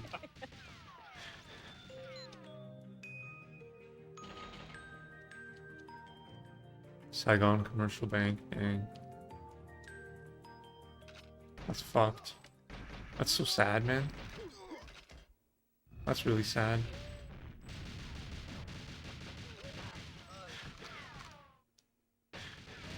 There's definitely worse criminals in Vietnam, let me tell you. Pisces lunar eclipse. She's got her own channel. We gotta follow Whitney. We gotta subscribe to Whitney. 290 subscribers. We love you, Whitney. Hey babes, it is officially eclipse season, and the Pisces total lunar eclipse on September 7th gives us big picture perspective shifts. You know me, I'm your mystic sis and astro-obsessed bestie, Whitney Crayons, and it is my God's given duty to translate the otherworldly wisdom of the cosmos into down-to-earth insights. By doing so, I help individuals one-on-one in my astrology practice, Astro Arcana. Yeah, so I can imagine if you fought for fraud and you're working like 4 or 5 years, they could say all that money, go to jail or some shit. If you can't pay it back, right? They'll probably say, oh, you gotta pay it back, and if you can't, then you're like fucked. Today, we're discussing what this liminal, otherworldly, total lunar eclipse in Pisces means for us. And I'll give you a spoiler. It's really representing a shifting tide. It asks us to embrace our intuition in the darkness and provides important perspective on our growth. Now, eclipses typically come. But yeah, it's fucked. Like, the West is fucked. So if They're, is feeling I mean, you know. One, you're not alone. Two, Stash is a black man and he's unable to find work, which is really unfair. They're just prioritizing immigrants. That's why I didn't want to bring race into it. But like in Canada even, I know, I'm going to speak in Canada, right? They say, well, even in the United States when I was applying to jobs, there's like Hispanics and black people, it even says on the job application, right? Like diversity, equity, inclusion, hiring. And I want to give a little bit more here in Florida it just sucks, yeah. Eclipse actually is. But before we do that, I do want to in Canada, they're just hiring literal immigrants for everything. They're just underpaying, right, to undercut it and replace Canadians. They just want to replace Canadians. Astrology, you know what to do. Send me a minute-long video via DM on Instagram, and I'd love to share. And human resource women are like, they're the most cowardly pieces of shit. At 1:08 p.m. Central Time. And they are the, 22 what's it called? The Luftwaffe or whatever? The ones that were just following orders? That's fucking HR women in the West. Supercharged full moon. But what does that mean astronomically? Basically, an eclipse occurs when the luminaries, the sun and the moon, get close to our nodes, the north node and the south node. So when our luminaries are within 18 degrees specifically of the nodes, this is what creates. Yeah, the job market in Florida is really fucked. I knew that when I was trying to find jobs there. Even just, I know I'm Canadian and they weren't offering it to me because I was Canadian, but even just looking at the fucking work. The moon covers the sun from our view. So you've probably heard there are total eclipses, there are partial eclipses. This one that we're under right now, the Pisces lunar eclipse, is a total lunar eclipse. Florida's really capitalist too. They don't give a fuck. Now, this information, this is for our astro chart nerds, our chart wizards, the other astrologers and astrology students out there. So when an eclipse is within 10 to 12 degrees of the nodes, that is what gives us that total eclipse. Total eclipses please, are stronger. please. Fuck more than partial eclipses.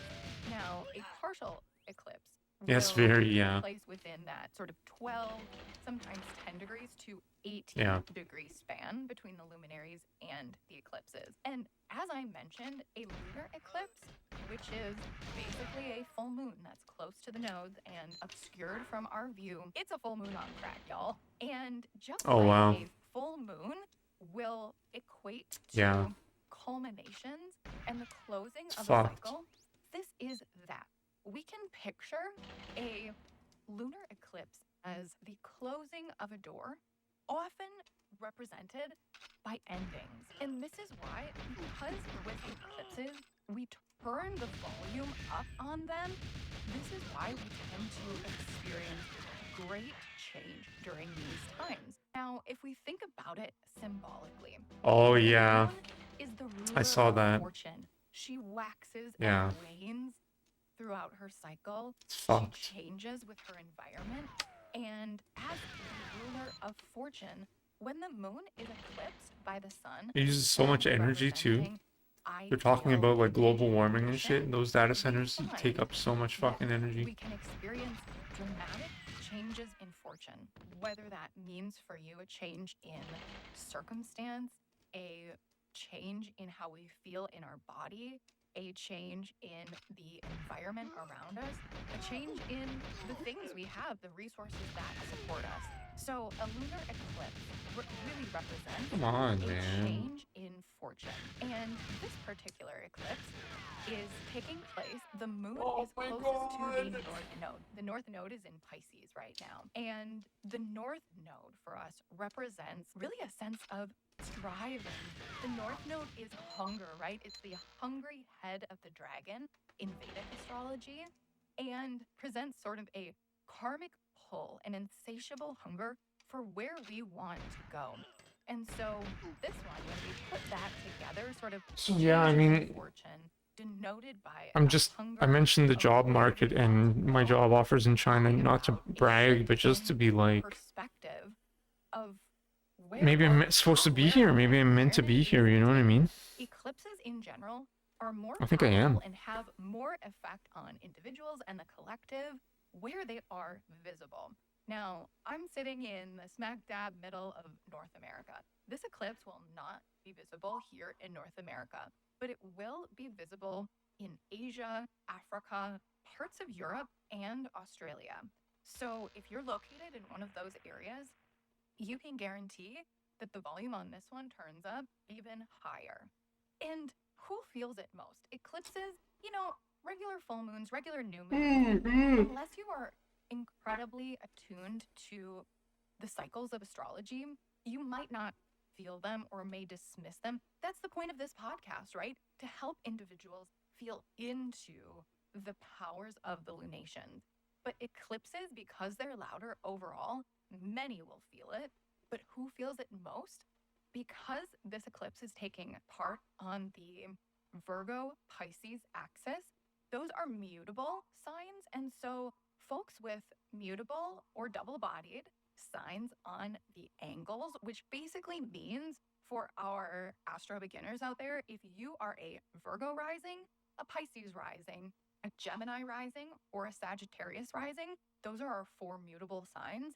You will feel this more than others, likely. It will cause a stronger change within your life. Now, especially if you have planets in those middle degrees of Virgo or Pisces, whether you're a mutable rising sign or not, this one is going to land personally for you. I, for one, have my moon smack dab in the middle of Virgo. I am preparing now in order to feel this one. So I'm going to show on the screen as well. Eclipses are even stronger than what we've talked about when you're experiencing what we call a nodal return. So if you have your north node and south node in either Virgo or Pisces, these eclipses we've been experiencing Virgo Pisces eclipses for about the past year or so. These eclipses, if you have nodes in Virgo or Pisces, feel even stronger because they represent what's called a nodal return. So we're returning to a karmic journey, which we were imprinted with at the moment of our birth. So now that we've had a little bit of astro one-on-one on what an eclipse actually is, let's dive deep into the waters of Pisces, where the moon is during this eclipse. The ruler of Pisces is Jupiter. We know Jupiter to be the planet of expansion. It's the biggest planet in the solar system, right? We know Jupiter to be about belief, about the higher mind and philosophical learning. Jupiter, because of that expansion, because of that upward movement, is a place where we seek God, where we seek connection with the greater universe around us, and is in that way deeply spiritual. And Pisces is also the exaltation of Venus. So this is the place where, if we are using sort of this guest host metaphor for what a domicile is, Jupiter is in domicile here in Pisces. It lives here. This is its home. And when Venus comes to visit the realm of Pisces, she is Jupiter's exalted guest. She is given the best room in the house, filled with lush, beautiful, pleasurable belongings. So Venus being exalted here in Pisces tells us that this place of Pisces is not only one that seeks pleasure, but also seeks connection. So if this tells us about sort of the aims of Pisces, this sort of upward belief, pleasurable experience, we always know we experience our zodiac signs on a tension or a dyad, right? We need to talk about Mercury here because Pisces is opposite Virgo, and Virgo is both domicile and exaltation. We're back. Give me a minute. Episode, right? But what We're that back. means is because Mercury does so well in Virgo, it's the opposite in Pisces. Mercury doesn't do too hot in Pisces. Why? Because Pisces seeks a bigger picture, this bigger spiritual connection, whereas Mercury tries to dive into the details.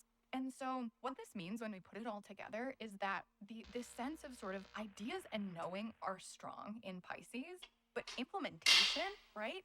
The details of how to get that done are on the weaker side. Pisces doesn't work with the consistency that Mercury craves. Pisces is, again, I mentioned it earlier, a mutable sign or double-bodied, and it's a water sign. So what is a mutable water sign? Well, this gives us, remember, because mutable signs are more flexible and water signs are intuitive, emotional, empathetic, feeling. This lends to a sign with all of those qualities of sort of flexibility and changeability, changing with the tides of emotion, intuition, and empathy. And I would say that Pisces is what I like to call the most porous of all signs. Water flows through Pisces.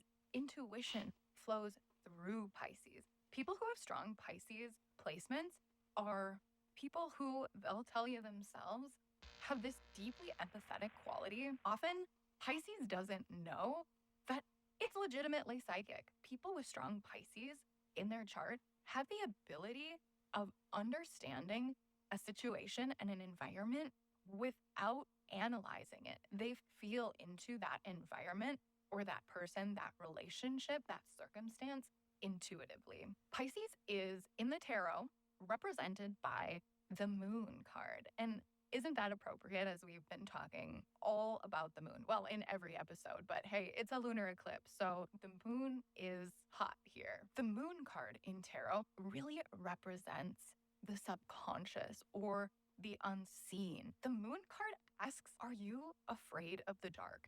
In that way, the moon card can represent these subconscious fears that we may hold. But at the end of the day, the moon card asks us to trust our own instincts through that uncertainty. And so there is something incredibly instinctual about this particular lunar eclipse. Now, what's the sign of Pisces? The sign of Pisces, you've probably seen it before. Two fish swimming in opposite directions. They create this circle or this cycle of change, but the fish swimming in opposite directions are said to be swimming one toward heaven and one toward earth. When we think about it that way, this symbolism feels like embodied spirituality. Now, finally, there is symbolism in the fact that Pisces is our 12th sign in the zodiac.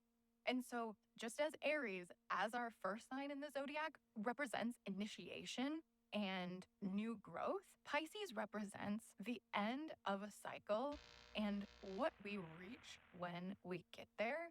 It represents, for many, this sense of spiritual enlightenment.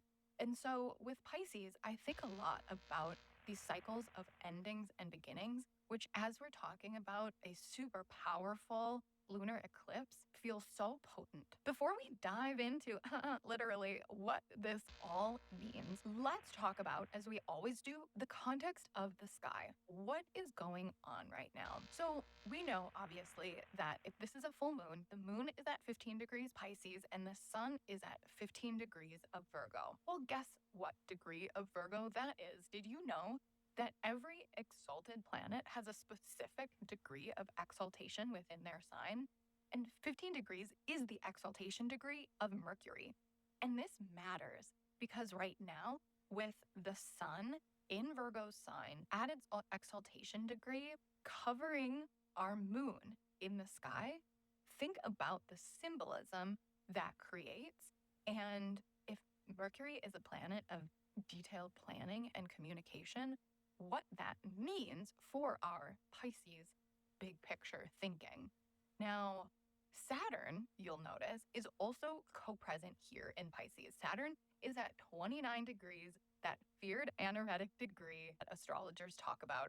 But listen, don't spiral out. Honestly, I think Saturn here at this point in Pisces isn't going to feel as tough as it could. And why is that? Well, because Saturn is retrograde for one, but Saturn has also been here before.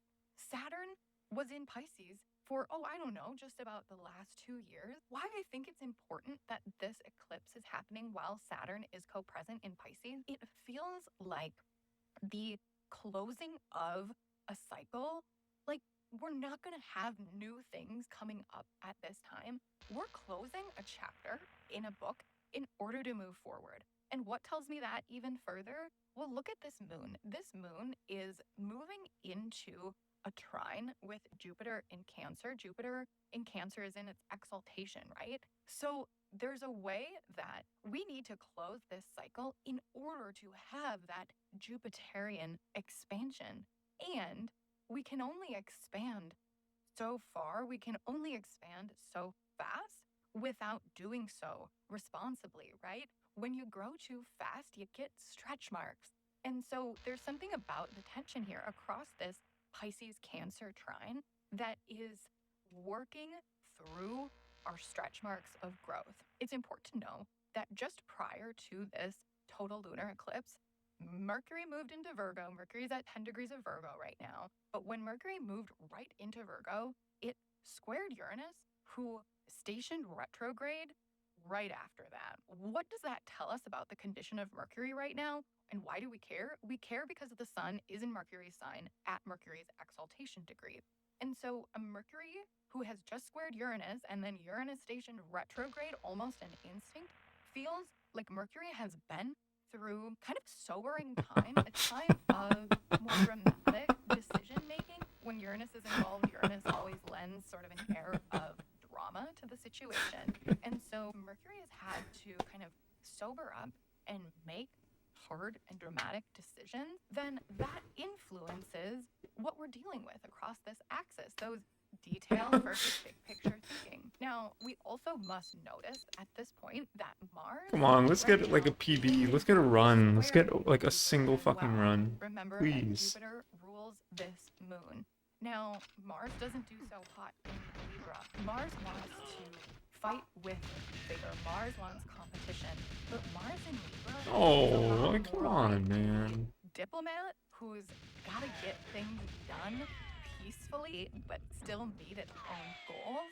And what is coming to mind here is that if this is our prior astrology, we've got not only these sort of dramatic decisions, but we need to have watched out for rash choices. That's what's leading us into here. We see Mercury gather strength shortly after this eclipse as it moves into a Cazimi and is reborn into its evening star position. And what's wild about that happening is that after Mercury's Cazimi, Am I wrong though? Like, wasn't it like fucking last week where he was clean shaven? Kite formation that we Am I talked tripping? all about in August. If you missed it, go back to the full moon in Aquarius episode to learn more about that kite formation, because Mercury is sort of intellectualizing that whole cycle of change that is happening. Now, listen, that's a lot, right? We've What's had that, man? so much growth in the Pisces Your pills area arrived? of our chart over the Oh, last nice. year or so. What all of this Original songs? coming Wow. together Hell yeah, around brother. the eclipse, Go for it, man. we are closing a cycle, and you may find it valuable to think back to 2016. What was happening in your life along the similar themes that you're dealing with now? Reflect back to 2016. That was the last time that we had Pisces eclipses. What has changed since then? How have you Go for it, my dude. and how are you implementing your Oh, good start. next goals in that Fucking cycle? finally, like, fuck me, Karma are man. you clearing now from that Oh, it's lunar just, it's so cycle? shit. So we've talked about the whole sky at this point. We've learned about Pisces. We've learned what an eclipse actually is. So now's the time when we put it all together. Let's talk about what this lunation means for us. And the first point of meaning that we have coming from this lunar eclipse, you've heard me talk about the closing of the cycle, the closing of the door. This is sort of theme number one Nice, man. of what the Pisces lunar eclipse is saying for us. And not only that, it is the closing of a cycle that seeds new beginnings. And what happens in a moment of transition? We must rest. We must invoke the sacred pause. And so it's important that we take a pause during this time because eclipses are points of such high energy exchange that can leave us Come on. so drained. And I will say that in a month of really big, most heavy, especially at the beginning and end of September, this moon feels like a lesson of when we're allowed to take that sacred pause. And why are we talking about a sacred pause anyway? Well, when the moon's light is obscured, the moon as the weaver, her creation halts. It's interrupted. And so if we think about that metaphor for the moon as the weaver, the loop right now is empty for a reason. So feel into that. This is also bringing to mind an idea of cycles within cycles. I gave it away earlier in the show, but what this Pisces eclipse is doing for us is closing a door for new evolution. And so think about, again, moving back to 2016 and what cycle has evolved since then. We are closing out a path so that new waters can flow. And this Pisces wisdom tells us that endings, even tough ones, are thresholds. Endings are not dead ends. When we experience the end of earthly matter, we are transformed into spiritual matter. Endings are thresholds, not dead ends. Because of this liminality that Pisces provides for us, there is potent opportunity during this eclipse. This fucking guy, dude. Spiritual journey. My friends keep bothering me about making my original next songs. theme of what this Pisces Why is it always eclipse covers? is for us is that we're walking between worlds. It's a land of intuition and dreams, both personally and within the collective. Well, you learn the And stepping so stones. if Pisces has this You learned how to threshold make energy songs now, between like heaven and with, earth and the seen and the unseen. It's calling you know, back to that mercurial you know how to make songs now, hermetic so. saying that we mentioned in our last episode, as above, so below. We are expertly walking between those worlds above and the worlds below right now in a quest for embodied spirituality. As I mentioned, this is a time of extreme heightened ferocity. We are sensitive not only to everybody else's emotions and ours as well. There's a way in which during this time, Yo, because they're epic. Yeah, they are. And ask, are they yours? Do these heightened emotions belong to me, or am I experiencing the collective emotion right now? Now, as well, this is a great time for dream work. Synchronicities abound, for tapping into intuition in a divine dialogue. And so there is a learning to find comfort in the liminal right now and a call to trust really inner knowing over rational proof. And next, as we've talked about the theme across this Virgo Pisces dyad throughout this episode, we're talking about big picture vision versus the practical details here. Just like I mentioned, right, with the sun at Mercury's exaltation degree, the Virgo detail orientation is highlighted. The solar image is Mercury charged, and the moon is Like this fucking guy, man. Chemical magic. And so at this time, Pisces is pulling us into this wide Oh, please, shoot the man. perspective so that we can later initiate I don't know. details with intention. This whole cycle, remember this particular lunation, this I don't lunar know. eclipse is bookended by I have no first a health 0 either. It's pretty degree fast though. Virgo new moon that happened on August 23rd, and then we'll close the cycle in the end of September with a 29-degree Virgo partial solar eclipse, which is the eclipse equivalent of a new moon. And so, in a cycle that's wrought with details and small acts and intention, this Pisces eclipse shows us the big picture and what it's all meant for. So this eclipse is asking us, can you hold both? Can you hold both the small steps and the infinite vision? Our last theme we talk about with this Pisces lunar eclipse is true karmic work and spiritual surrender. Because as this lunation forms into that trine with Jupiter and also co-present with Saturn, Oh, fuck you. Jupiter expands, Like, come on, Saturn man. defines, and together they craft dream stuff into form. Now, it's an eclipse, Oh, so decisions are that last hit, man. That last hit, dude. The double hit. Come on. I had 2 bars. I should have expected the double hit. I had 2 bars. That was probably pace. It would have been close. Yo, Elusive, what's up, man? I had 2 bars.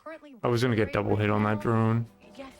And maybe. Yeah, I probably was pace. That's okay, though. We can do that again.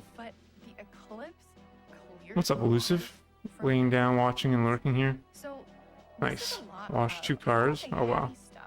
But that sort of liminality. A few more tries. Thanks, bros.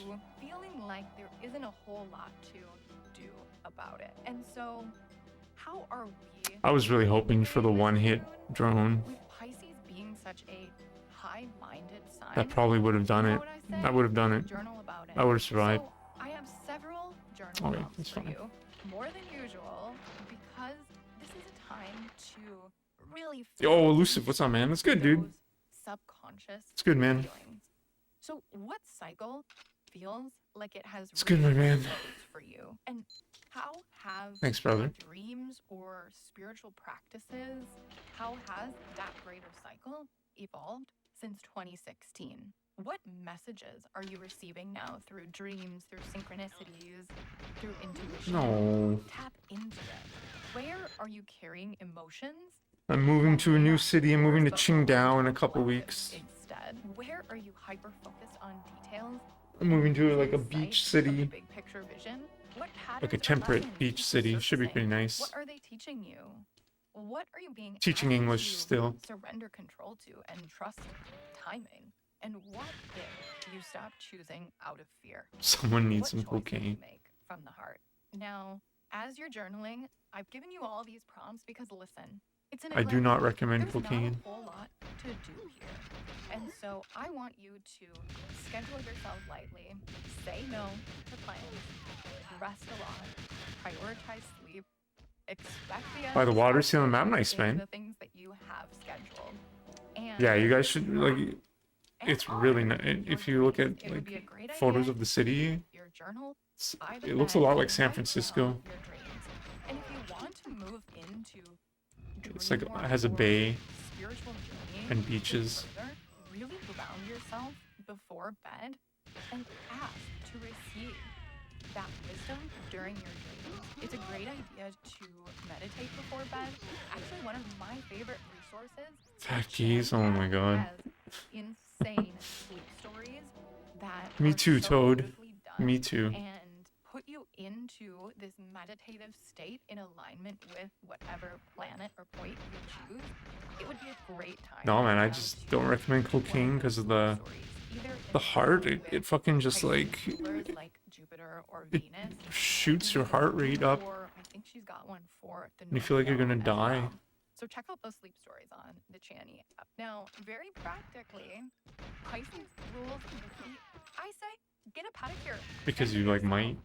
Feel into that watery, Let's go. restful No, time what? and plan a spa experience. Or if you can't do that, draw yourself a beautiful bath. And now it's time for Astro Style. How are we integrating this eclipse from the outside in? Well, it's Pisces. Pisces calls for flowing ethereal clothing, for color inspiration born of a watercolor Let's go. palette. Think pastels, light washed out blues and pinks.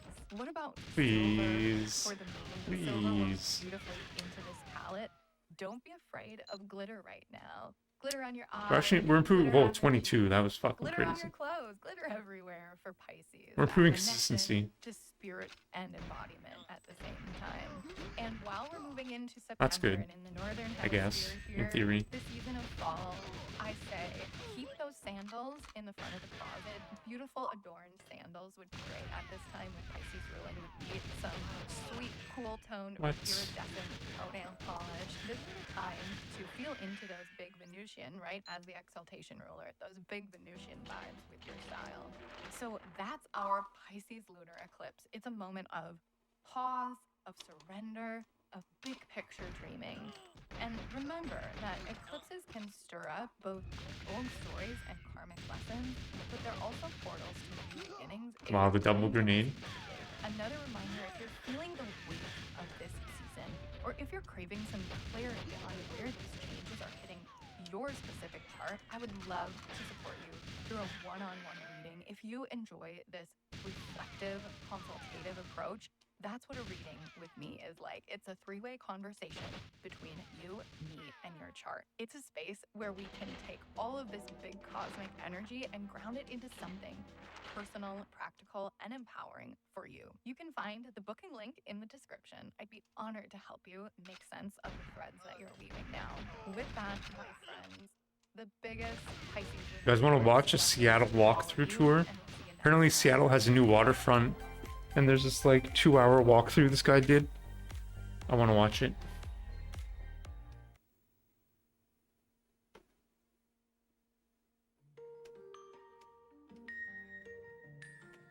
Cool. Yeah. I think it's gonna be very cool.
Man, the last time I was in Seattle, I was at this waterfront here with a joint, and I was smoking a joint, and it was 3 days before the election that in 2012, where they voted in legalization of cannabis, and these security guards, I think I told this story before, I was with like 4 Brazilians, I was with 3 Brazilians and me and I. And the fucking Brazilians ran away when they saw the cops coming. They fucking just ran away and left me. Like motherfuckers. Such motherfuckers. And then I was smoking and they cornered me. The cops cornered me. And they're like, oh, you're smoking a joint? And I'm like, yeah. And then I like just walked. I'm like, yeah, sorry guys. And I put it out. I think I even kept the joint. I don't think I even threw it away, which was really dumb. I think I kept it. I might have thrown it away. I might have eaten it. I think I might have eaten it. I can't remember. But it was really dumb. I've eaten weed before when cops come up, but I think that time I didn't eat it. And, yeah, I was really cheap. And I just walked away from them, and they didn't follow me. And I, like, kind of just, like, sped walked. And the fucking Brazilians were, like, laughing at me, and I'm like, you motherfuckers are the biggest fucking piece of shit third worlder motherfuckers.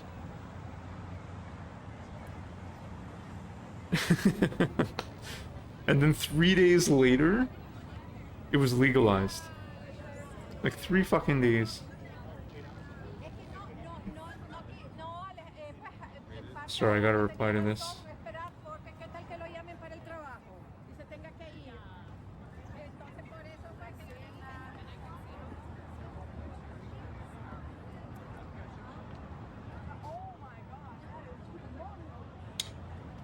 Oh my god, I might have to sign a fucking document on my computer. 1 second. Yeah, those fucking Brazilians, man. Oh, I gotta sign this. How do I sign this?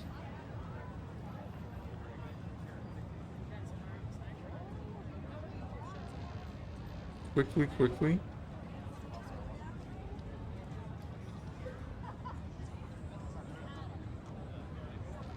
Okay, I gotta sign this.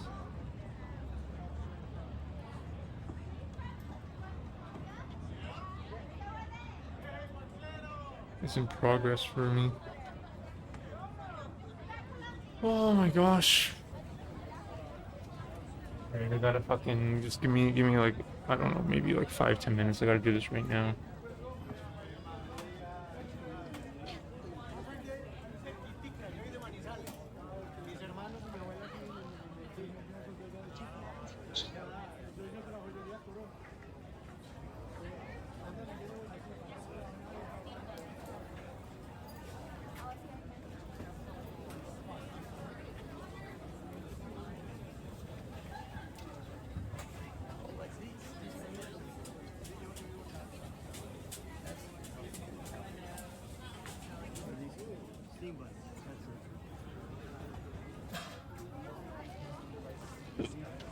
Okay, I gotta do this. Cops down in Brazil probably robbed you. Yeah. Yeah, that's dude, yeah, in Brazil that's where I ate. Dude, I swallowed. I had this like Ziploc bag of weed. And it must have been like 5 grams. You know, like a fucking like a heavy duty Ziploc, and I fucking swallowed that shit. It was not nice. Alright, I still have the chat up. I gotta sign this document. I got just like a work thing. I'm gonna keep playing after.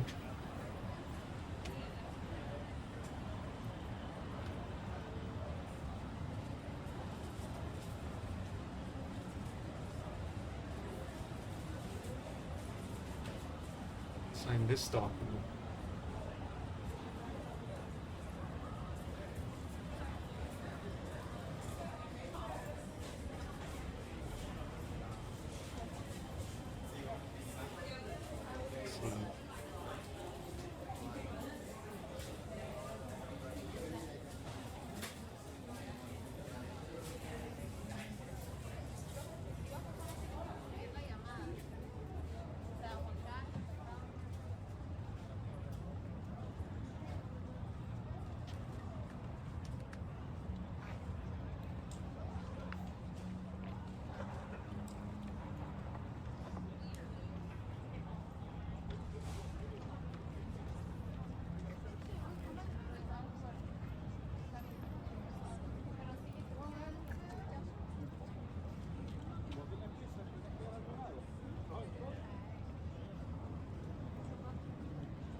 Well, that was fast.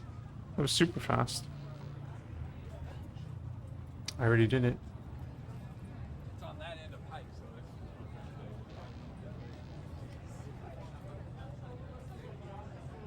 That was amazingly fast.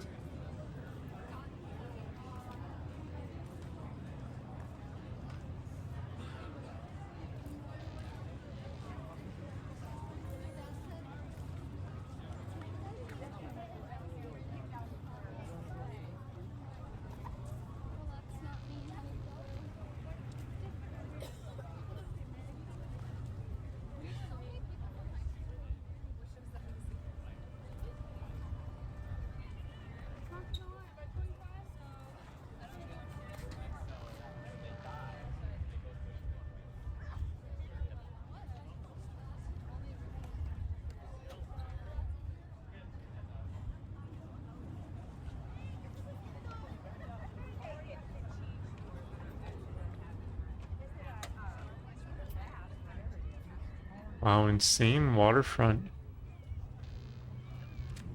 Crazy. It used to be all grass, though. They literally just paved over all the grass. It looks amazing.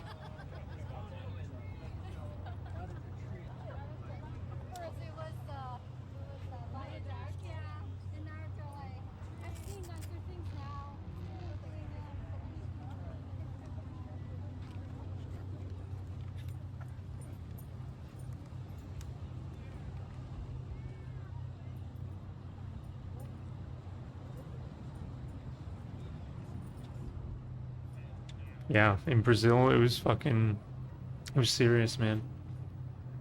Thank God I swallowed it, because they searched everything. Dude, I had like vitamins, like a vitamin pill bottle. They went through my pill bottles, my vitamin bottles. It was like just a fucking random ass search on the street. Because we were all like smoking joints, so.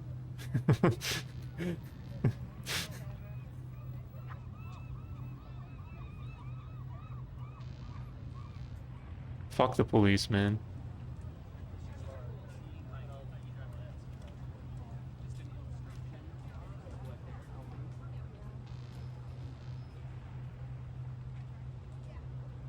Look at this gentrification.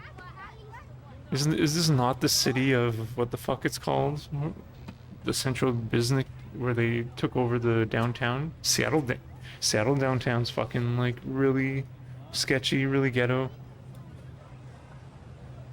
Very liberal democratic state. Washington. It's fucked. So like the waterfront looks nice, but downtown is really fucked. Yo, thanks, Eurochopper. I appreciate it, man, but I do not. I'm sorry. But I appreciate that a lot, my man. Thank you, though. I appreciate you. I appreciate your interest in me. But I'm not. That's not my thing. And it's not you, bro. I would say no to anybody. It's not like... It's cool. Nice, man. Thanks, brother. I would say no to anybody and everybody. I'm doing pretty well today. Also in this level, so I gotta keep going. I just took a break because of this work thing I'm doing. Thanks, though, man.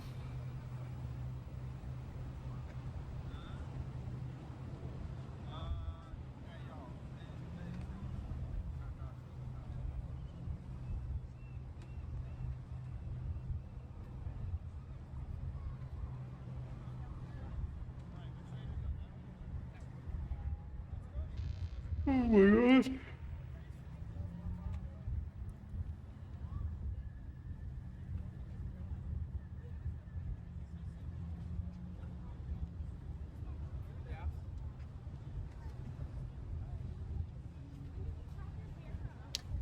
Yo, Seattle, beside the needle, they have this Just got 2409. Nice, man. They have this museum that one has Jimi Hendrix's 1969 Woodstock white Stratocaster guitar that he played, which is insane because he's from Seattle, right? And to fucking see that guitar there was like unbelievable. And in that museum, they have a studio where they have many different studios with full drum kit, electric guitar, amps, and bass guitar. And so we were like jamming, me and the Brazilians. There were two professional guitar players. I played the drums, which is fucking random. I never played hand drums. I played like other Brazilian drums, but I was on like the drums, which is wild. It actually kind of worked. It was amazing. And they had a lot of Kurt Cobain guitars there. It was amazing. That museum is like one of the best museums I've ever been to.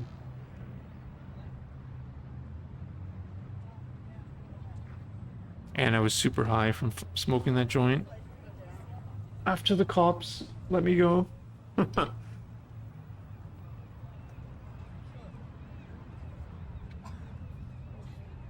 was the first time I saw a dispensary too. That was 2012.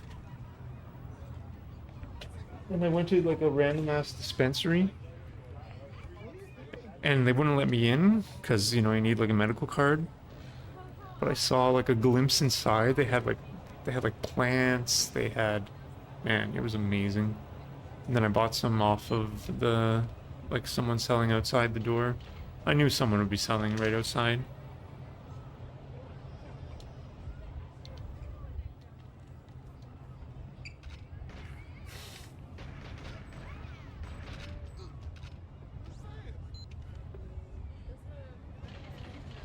I got some sour diesel. It was really nice. It was amazing.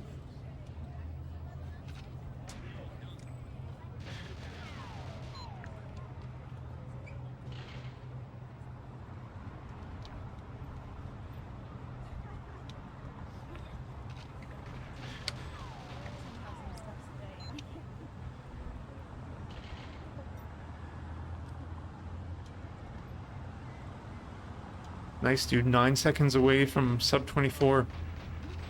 It's exciting.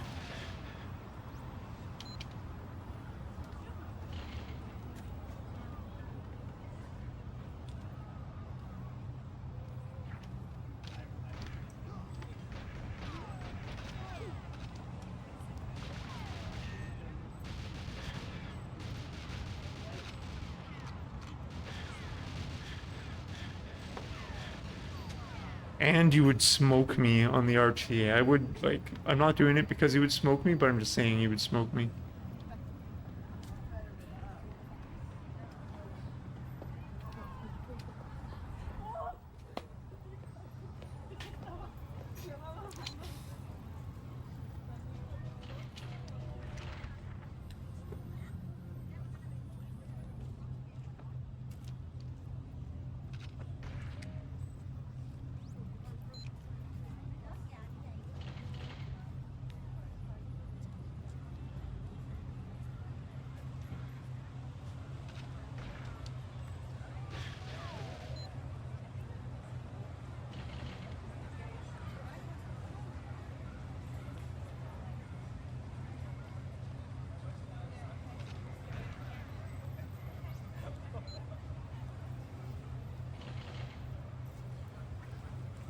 Like, Seattle is... like, there's so many fucking homeless people and fucked up people in Seattle. They built this amazing waterfront.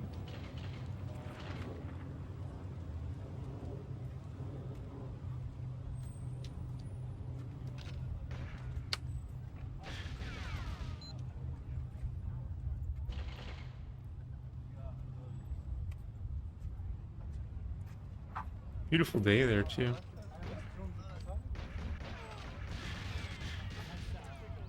Chinese Miami. Oh, thanks, man. Thank you, brother. Me too, dude.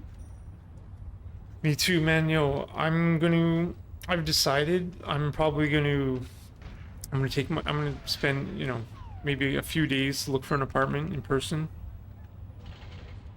But there's some really nice apartments. I might end up spending a little more money and getting like an insane apartment. There's some like amazing ones, like ocean view, terrace. It'd be like fucking amazing, man. It'd be very expensive, but not very, but like, you know, more expensive. It'll be cold though, man. That's why you know, I called it Miami, but it's probably gonna be like San Francisco or like Vancouver. Less rain than Vancouver. A lot less rain, but and less rain than San Francisco, but like it seems comparable to like a San Francisco.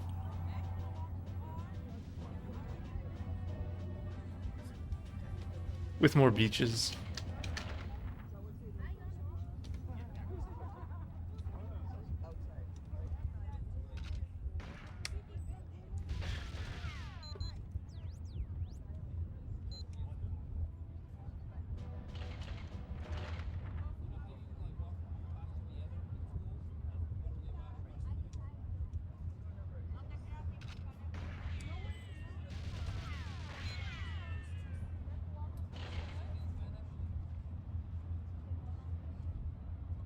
And they're more relaxed. They say I just have to show up to teach.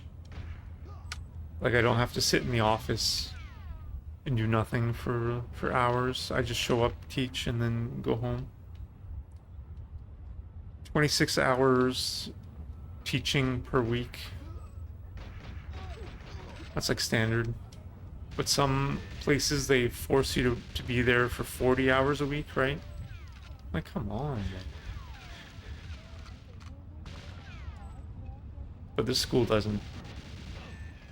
Like, what? Bro. Like, what? What?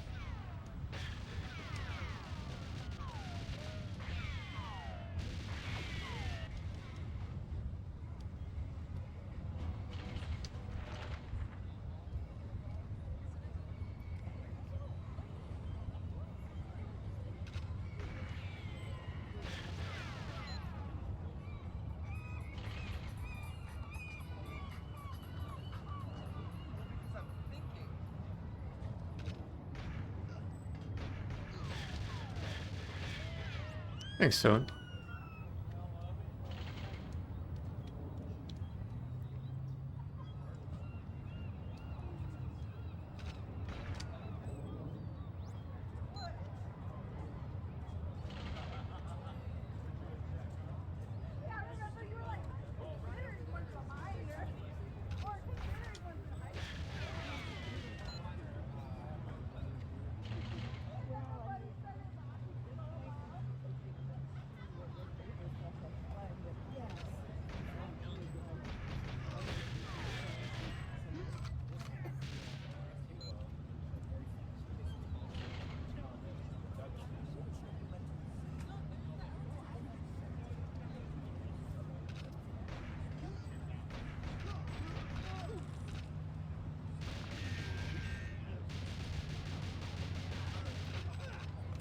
Yeah, man, I'm shipping all my workout equipment there. My dumbbells, my punching bag. I'm figuring that out this week.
Fucking guy, man.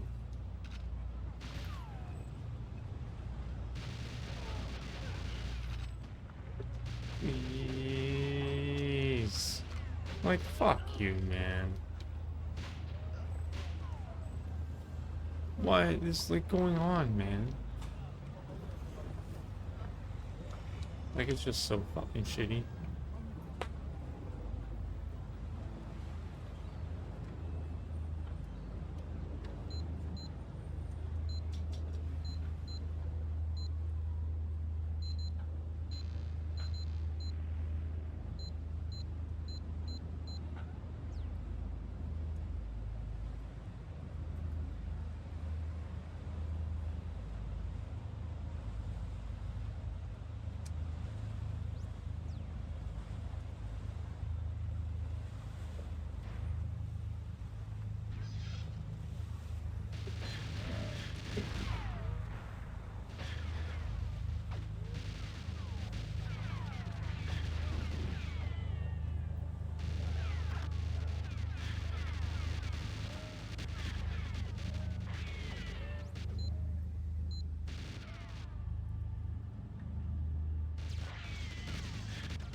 Seattle does have really beautiful bike paths, though, along the...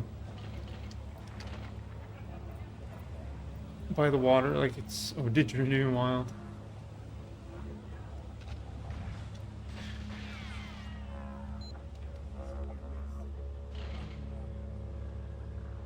Is he gonna tip? Oh, he did tip. Wow, wild, insane.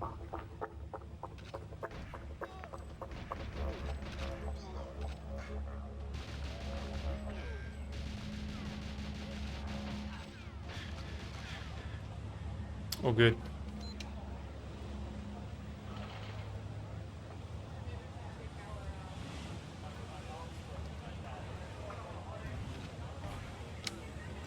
There are any things to take your frustration out on, and cycling paths is good. Yeah, Qingdao. I mean, I'm not gonna bike anywhere. I'm probably not gonna have a bike, but I mean, there's a lot of like walking, and it's a good place to skateboard. But I mean, I don't know. I think I'm done with like skateboarding, honestly, in my life. I've wiped out too many times, man. Yeah, but then you're fucking cheering, like, then you're like sitting on like where like Chinese asses have been.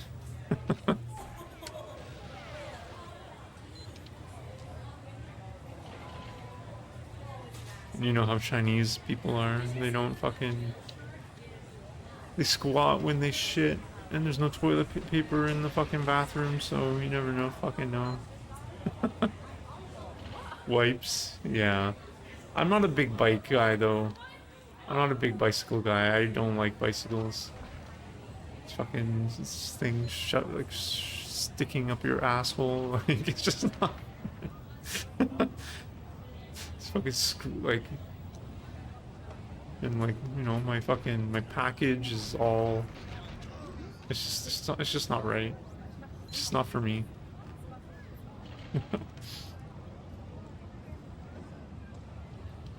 But I did rent a bicycle in Seattle, and it was really nice. And in Hong Kong I did that too.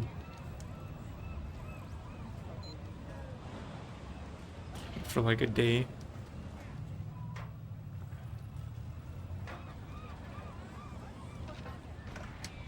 You know what I would get? Maybe an electric skateboard. That's what I might get. I might get an electric skateboard. That'd be amazing. That would be the shit. Like an electric longboard. An electric cruiser. That'd be fucking amazing.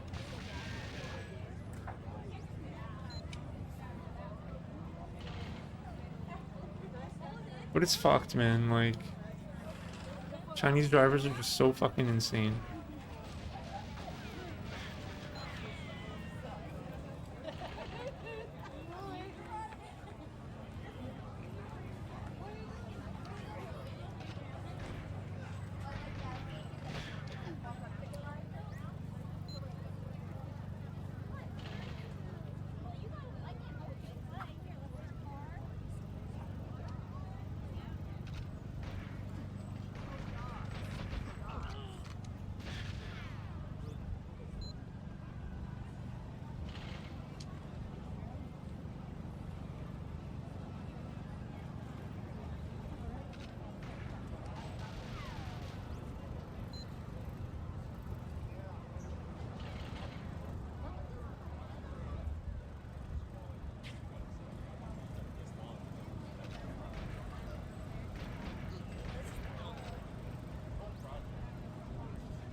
Like, America really is the best. Like, look how amazing this is.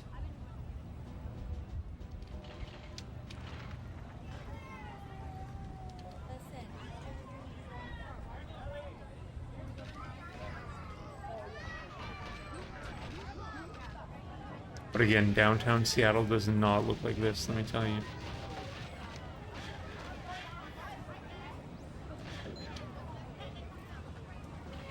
Downtown Seattle looks like fucking San Francisco. Like a nightmare.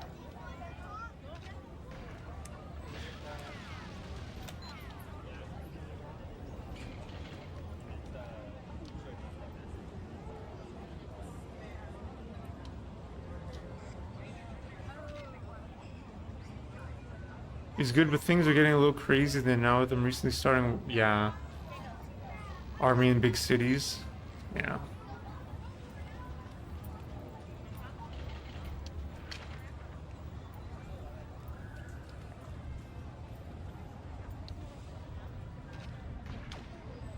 Well, Washington, yo, DC is really shit, though. DC is absolutely shit place. Washington, DC is a shit city, a shit district.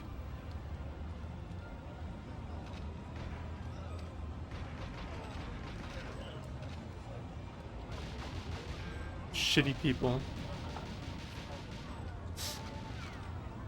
I fucking hate DC. I hate Maryland. Maryland is the worst state in the United States, by far.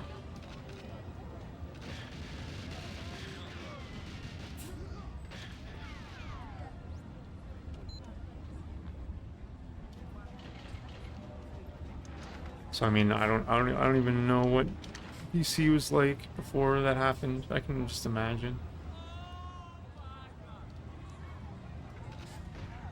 I mean, I've been to DC, but not after, like, COVID.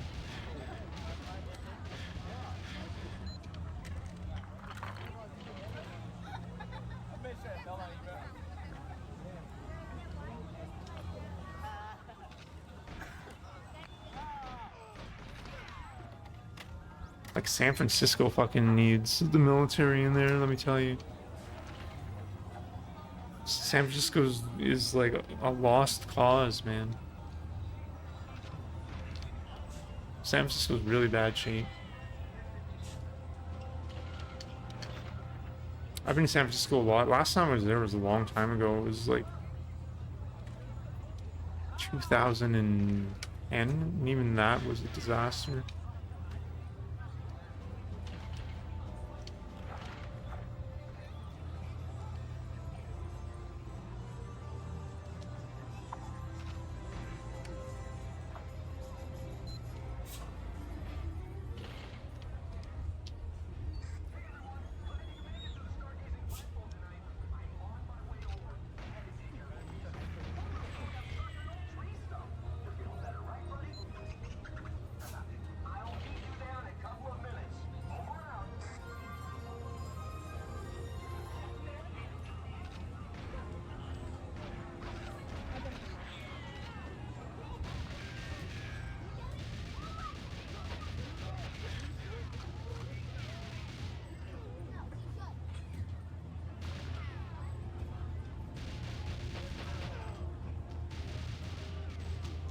Oh man.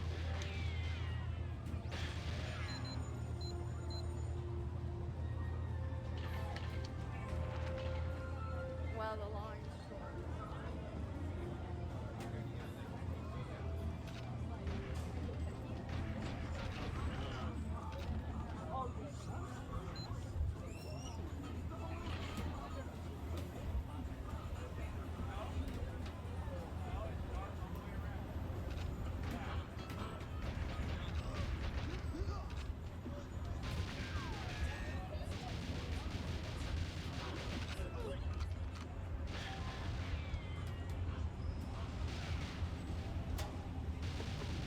I'm just so fucking terrible. Lag.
Like how?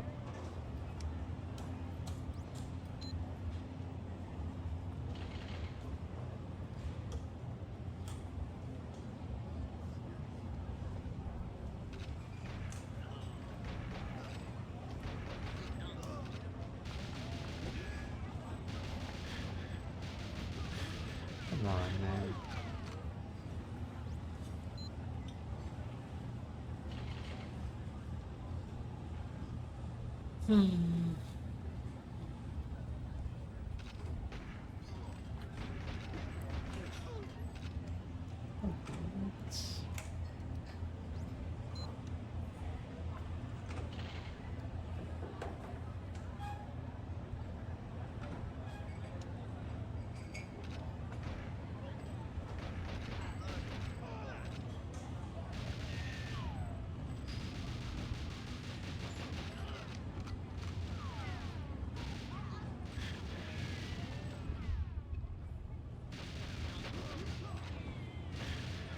No.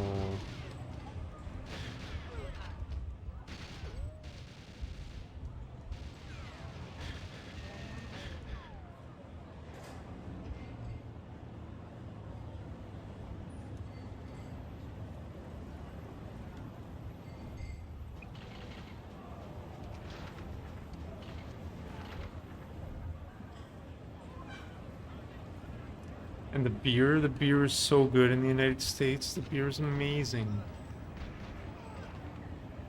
Everything is just so good in America.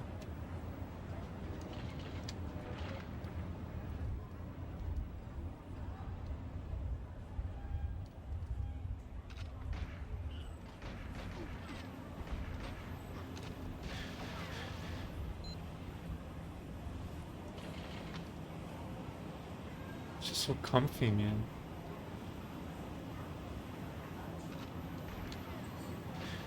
Prime 2? Oh, sorry, man. Sorry, brother.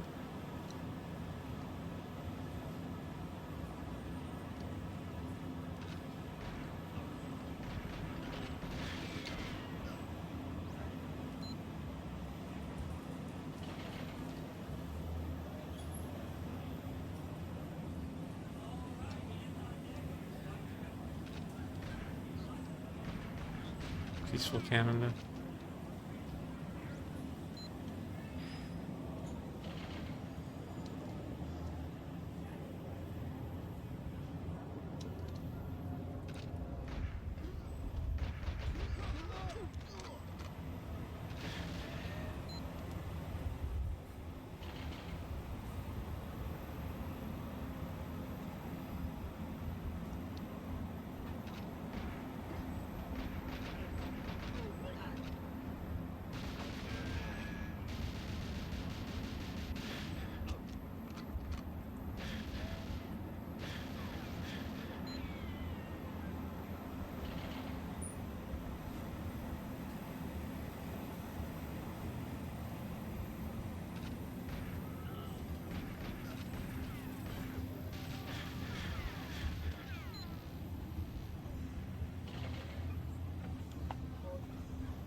Shoot the man.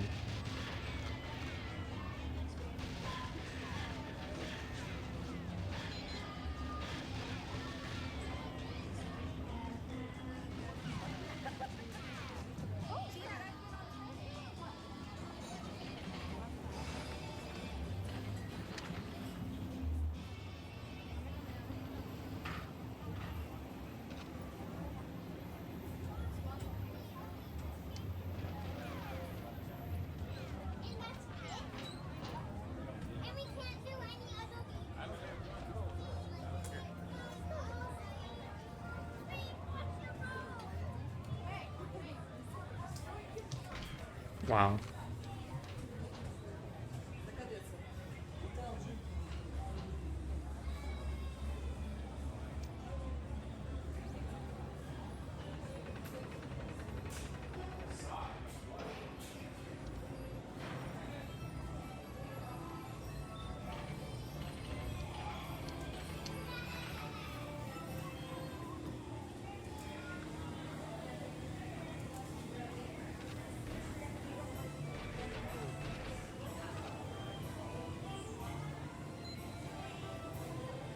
How fat these Americans are, man. Jesus Christ, how the fuck does anyone get that fat?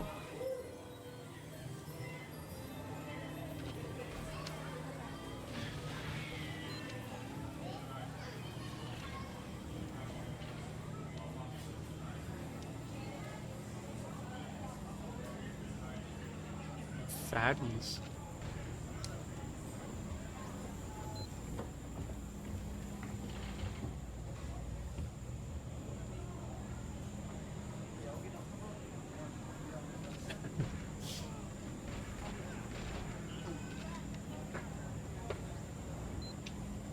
With the crazy emotes.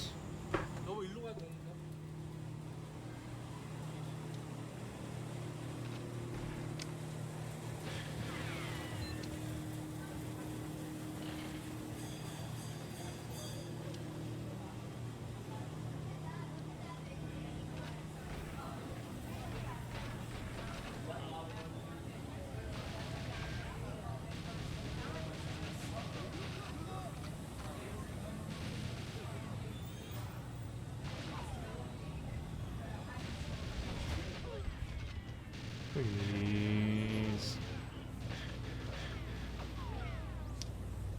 You get so much gifted subs. Nice, man.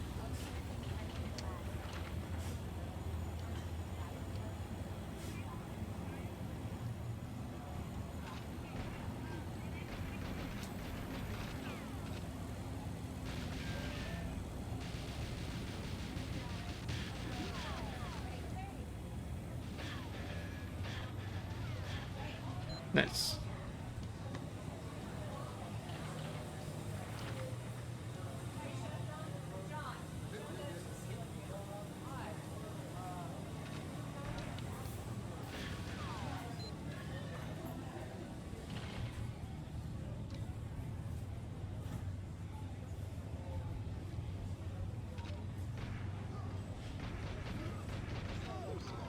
Whites.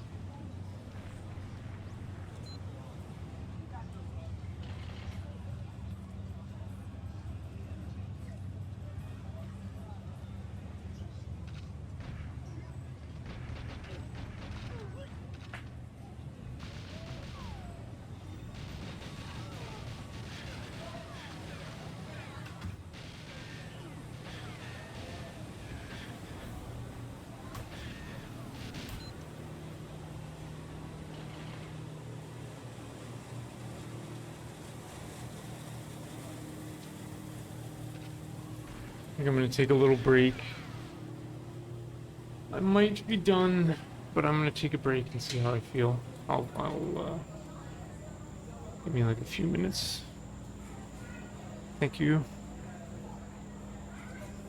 Might be done. Already, thanks, man.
Yeah, guys, I'm done. I'm done for streaming right now. It's like midnight here. I have a big day tomorrow. I gotta go early to pick up my passport. So I'm done right now. The eclipse is at like 3 o'clock Eastern or something, like 2:30 p.m. Eastern. I'm not gonna stay up until like 3 a.m. So I think I'm done right now. Thank you, man. Thank you, bro. Thank you, everyone, for being here. Thank you, Stash, Young Toady, Elusive, King of All, Euro Chopper, European Helicopter, Moonraker, King of All, Toady. Appreciate you. Lurkers. Take rest. Passports a must. Yeah. Alright. Let's read someone maybe. Perhaps. Thanks for being here though. We had a good sesh.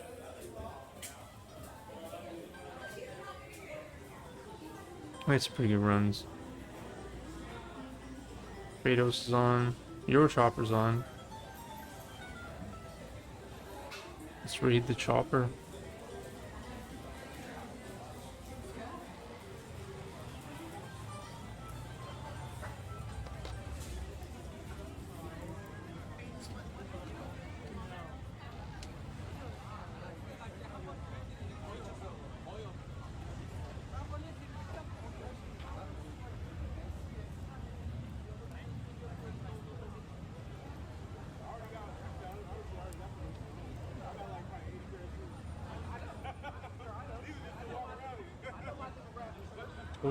Enjoy your marathon or your what's it called? Not marathon, your triathlon.